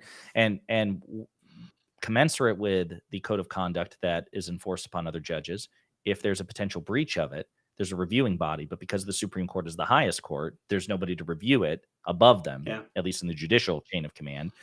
And they say they consult the same code of conduct that applies to other judges, but that's voluntary. Right. Okay. And we've all seen how they are not pushed by precedent. They'll just ignore it. So if Congress has to apply or has to abide by a code of conduct, if the president has to abide by a code of conduct, there's literally no reason why the Supreme Court, a co-equal, not supreme branch, gets an exception in this respect, especially when they have lifetime appointments. This, guys, these are mutually exclusive. These are just mutually exclusive in a democratic republic. You can't say, hey, look, once we put your ass in the seat, you get to have it for life. And also you have no code of conduct. Right. That is antithetical To a liberal to democracy. the very notion of limited government and a democratic republic. You could say, well, why the founding fathers? Because again, I hate to do this. The founding fathers were not omniscient. Okay. And they didn't account for everything. Yeah, they didn't account for everything. And believe it or not, they probably thought that judges would know to behave themselves. Sure. Especially, yeah. Well, and that's a whole thing, is that like a lot of these like norm breaking violations or something, they assumed would just operate on precedent, which is why, Washington was like, hey, it's 2 terms. We don't need to write that one down.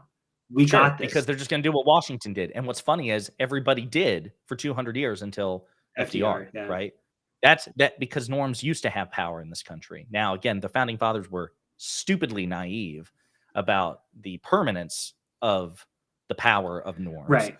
But and whatever, like, the bottom line obviously, is, I think FDR is my favorite president. I think he's exceptional. But like, yeah, we can agree that we should norm, but like, I'm in favor of 2 terms, right? And like, when we break the norms and we disagree with it, we should stipulate as such that we should not do that. And I think that's something that like I think Josiah would agree to, is that like, hey, we should break these norms, but then if we realize that these norms should actually exist, well, then stipulate them, put them into law. Let's put that in front of Congress. And I don't think Josiah would have any sort of problem at all with. No, now, yes, I would want the norms to be codified after we get our shot in. Yeah. Because no, what I don't want is, okay, you broke the rules. I guess instead of hitting you back or defending ourselves, we'll just write it down. Because no, all that does is entrench. You're a little bit of an accelerationist. Have you ever heard that term? Mm-hmm. Yeah, where you're like, let's break it so much that people are going to be like, oh shit, this is a problem. And then No. Well, so what's interesting is it's kind of like, no, there's actually one on this very subject here where people were like, okay, it was it was in this Reddit thread. Somebody was like, hey, listen, I know you've moved Destiny a little bit. You might be able to move him more if you can show him, like with the court, that, yeah, the Republicans broke these 3 norms back to back to back. McConnell did in 2016, 2017, 2020. Yeah, that's bad. But if you show him that they do it even more often, then I think it would finally wear him down. Like, okay, and I'm like, no. Here's the thing. This institution, the institution of the Supreme Court, 9 justices, lifetime appointments, means that 1 or 2 back-to-back strategic norm breakings mean you don't have to do it for another 20 years. Yeah. So I reject the notion that Democrats can't hit back until Republicans do 40 things in a row with the court, because that could span 1,000 years. No. This court is the time scale is so important, and Republicans have done enough bad faith back to back to back that, yes, I think not just for Schadenfreude, for correction. Yeah. Democrats need to respond in kind. Then once the balance is even again, then it's codified. Like, hey, look, you did damage to this thing. You shifted the balance in your favor. We will take steps to neutralize. We're not going to write a rule in a way that enshrines your bad faith imbalance. We're not going to do that. We will first take away the imbalance you sought in bad faith. We will take that from you. You don't get a choice. We're going to take it from you against your will with our intellectual superiority. Right. Well, I think, and then we're going to write it in a way where you can never do it again. Well, I think what you're infuriated by is Republicans constantly breaking a system, and Democrats look at that and go like, well, what are you going to do about it? Like, well, we didn't touch the hammer. And it's right. Yeah. And there are ways that you can engage with the activity to say, hey, here's how we fix it. Or, stop them from picking up a hammer. But like, we don't seem to be, it does seem to be quite a bit like quite a few of Democrats are fully willing to just sort of say, hey, look, we're taking the high road here. Exactly. Other things include reform the recusal process. Yeah. Listen, if it's ultimately up to the discretion of a justice to recuse, and I understand why, because you will always have to have a higher body. And you can't have like an infinite regression where it's like there's always got to be a higher body. So let's say we leave it up to the discretion of the justices whether or not they recuse. They should be obligated to publicly justify their decision one way or another. Yeah. If you choose to recuse, you need to say why. If you choose not to recuse when your recusal is called for, you should, and just I don't feel like it, not enough. Yeah, There is the no right speaking out. mandatory justification process. You should be forced to look everybody in the eye on record and say why you are doing a thing. That should be required. That should be non-optional. That should be And binding. can I just say, what a mild take this all is. Like Yeah. this should be like, yeah, duh, of course. Fair. Like minimum. it's so frustrating when we engage with somebody's audience. It could be anyone's. That it feels like we're so obsessed with institutions that we forget that the goal is to make them good. I don't have a better well way to have phrase them it. serve good. Yeah, To have yeah. them serve good. Again, the United States, at the end of the day, our history is littered with examples of where we've removed norms, laws, institutions, systems because they've done Harm, bad yeah. things. Yes, slavery was an institution.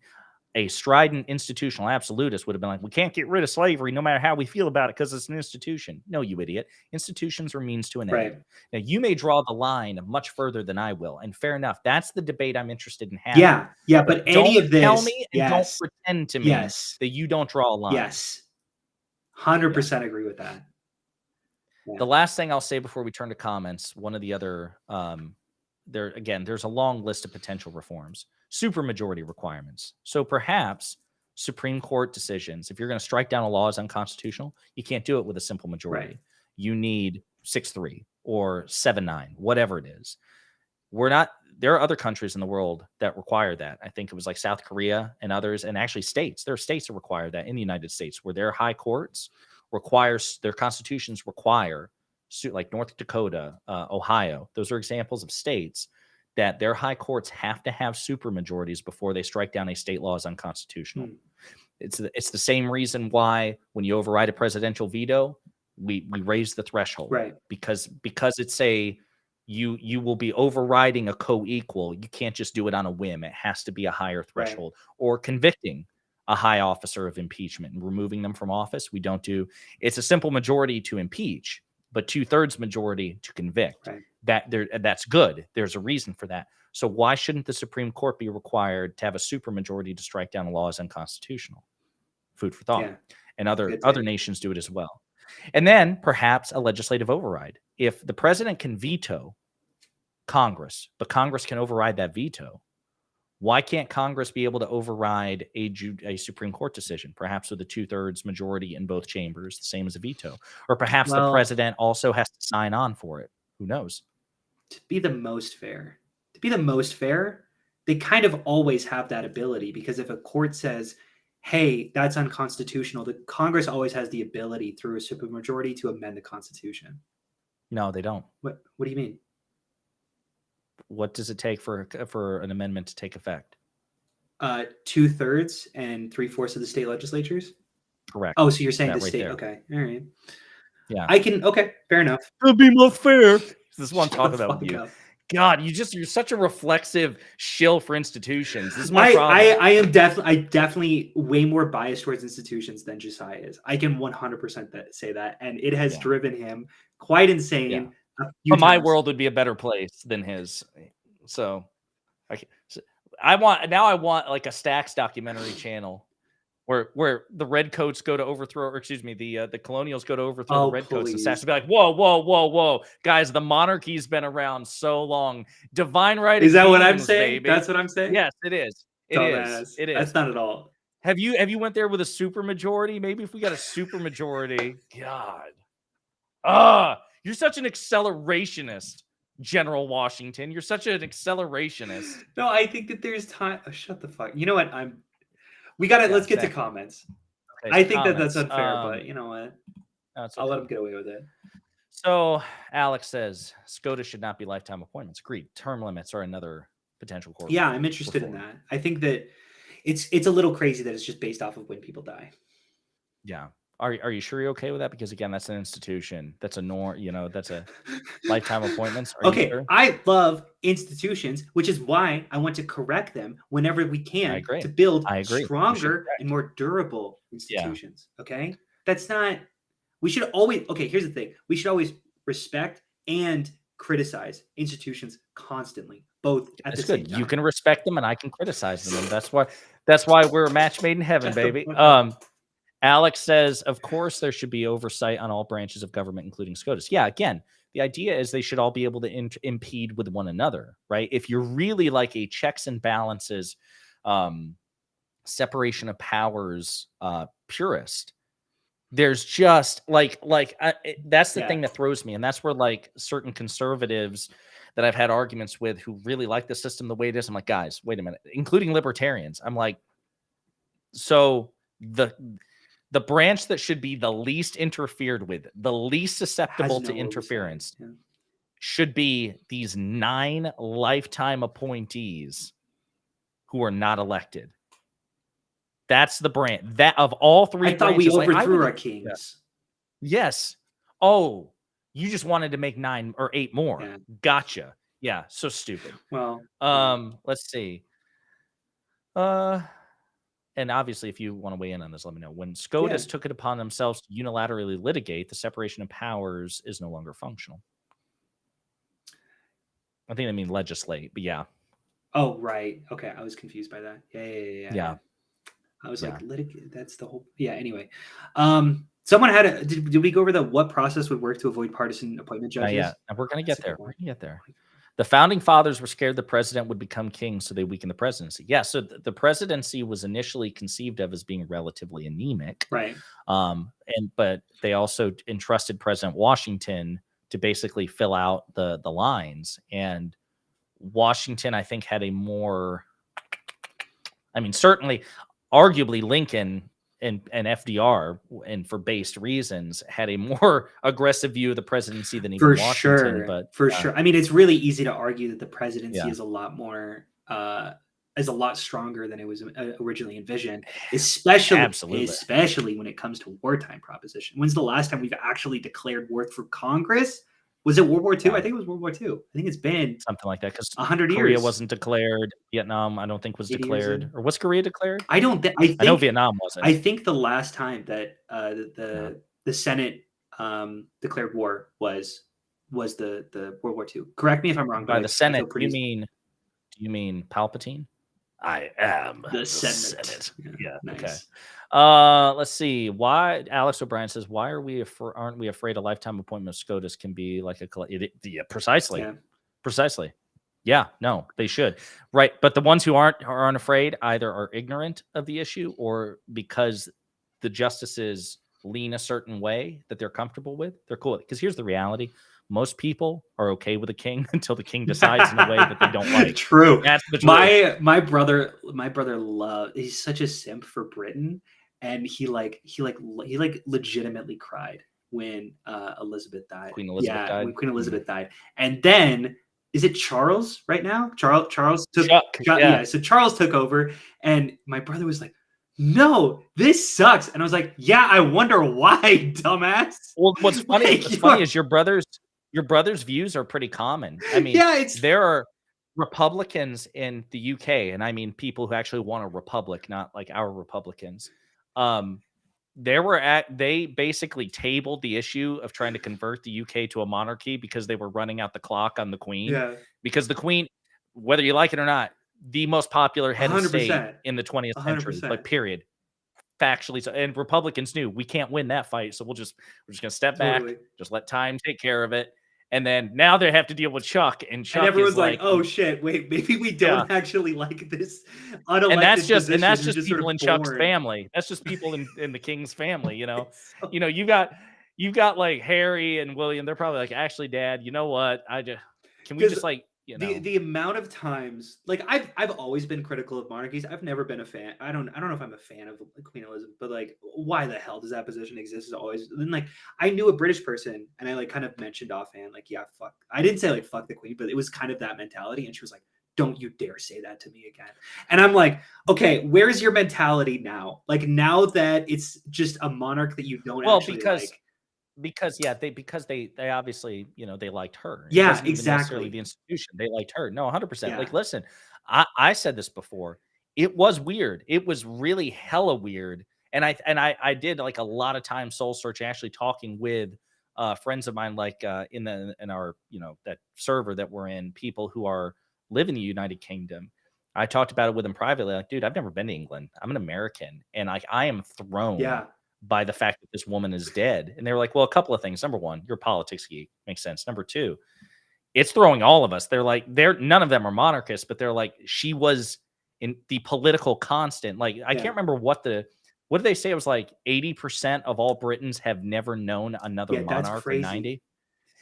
And they're like, while we have like people like Boris Johnson and Liz Truss, and while there's Donald Trump in the world, this one like constant is just not there anymore. Now we're going to get shot. Like, that's what I think is weird, is like politically, we are just so unmoored, not just in the United States, but like we're seeing obviously China make, even more, I would argue, authoritarian moves. We've seen Russia invade Ukraine is in its last grasps at imperialism. The Queen dies. All the Bolsonaro attempts a coup, or his supporters do. You have the rise of right-wing governments all across Europe. The situation with Trump and DeSantis here. I mean, Trump is still a contender in the race. There's some polls that still have him beating Biden so far. Like, this is terrifying shit. So, I mean, I get being like weirded out by that is one less pillar that we're used to, but yeah, I don't know. For whatever reason, we love our kings as long as they side the way that we want. Bush tried to do that after 9/11. You could also argue. I don't remember what that was in reference to. The United States was built on breaking norms. Very true. And there you go. What process would work to avoid partisan appointment? Well, I think this is Josiah's point. There is no process. We should acknowledge what exists, right? That there is, if they're appointed by, if they're appointed by the president, if they're approved by Congress, they're going to inherently have biases, and that's mostly just because they're swimming in the water of politics constantly. You could probably have a less partisan process if you basically ruthlessly scrutinized and cracked down on the ability of, again, conservative and progressive think tanks like the Heritage Foundation, and if from it's not the Heritage Foundation. Is it the Heritage? I know that is a conservative think tank, but what's the one? That's the one who. No, that's not it. Something Society. I don't know. But what I will say is that the one that provides the list to every Republican judge. Here are your judges. Pick, if you get a vacancy, get from these. Like, if you were to crack down on that, if you were to only appoint moderates, Merrick Garland was not seen as a partisan judge because he was relatively moderate. Well, he was picked so that he could get through Congress, because Obama knew that it was going to be an uphill battle. Precisely. So if there was a court of Merrick Garland's, the court would be less partisan. Now, you'd probably also have less bolder, like, defense of certain rights, because he's such a wimp on certain things. But what I will say is that, especially when you Federalist Society. Thank you. Specifically when you're taught pedagogy, which is like teaching, right, to whatever, kind of the first thing that they teach you, that you sort of have to admit to yourself, is you are biased. You cannot teach in an objective way. That it is impossible. We are a human being made up of opinions and beliefs and perspectives, and you need to acknowledge that so you can shed light on that. And when you teach, you should say, hey, here are my biases, just so that when you are aware of what I'm teaching you, you can have that understanding, and so that you can fight against that, or maybe not fight against it, like accept it and go through a different perspective. And I think that's what Josiah is saying here, is like, hey, they are inherently partisan. They are human beings, just in the same way that teachers are going to be biased in a specific way. There is no objective way to teach. There is no objective way to judge. You are going to be swimming in the outcomes and optics constantly, and we can only do our best to mitigate that. Precisely. Yeah, maybe I meant extremely partisan. Yeah, Alex just provided clarification to this, which is how do we stop it from being extremely partisan? Which is, hey, there's a oversight. It's kind of like the name of the game, is making sure that we have ways to recuse judges, and make sure that they're not lifetime appointments, so that it's evenly distributed amongst presidents. Agreed.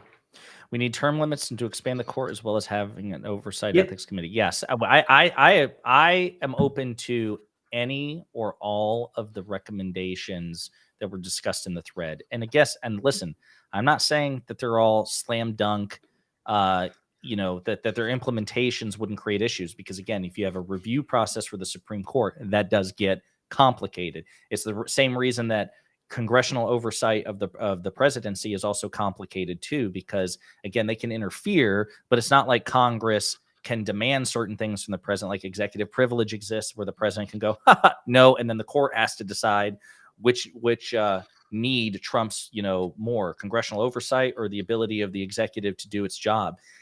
There's so many complications to it. We discussed term limits and things like that. Like, how would you stagger them? Would it go into effect immediately? If you were going to expand the court, would it happen all under one president? Like if we did have a president and Congress that was open to court expansion, and let's say you wanted to make it match the number of circuits in the United States, which is historically how the court's been designed. For one circuit, you get one justice. We have 13 circuits, 9 justices. So you add 4 more justices. Would Biden get them all?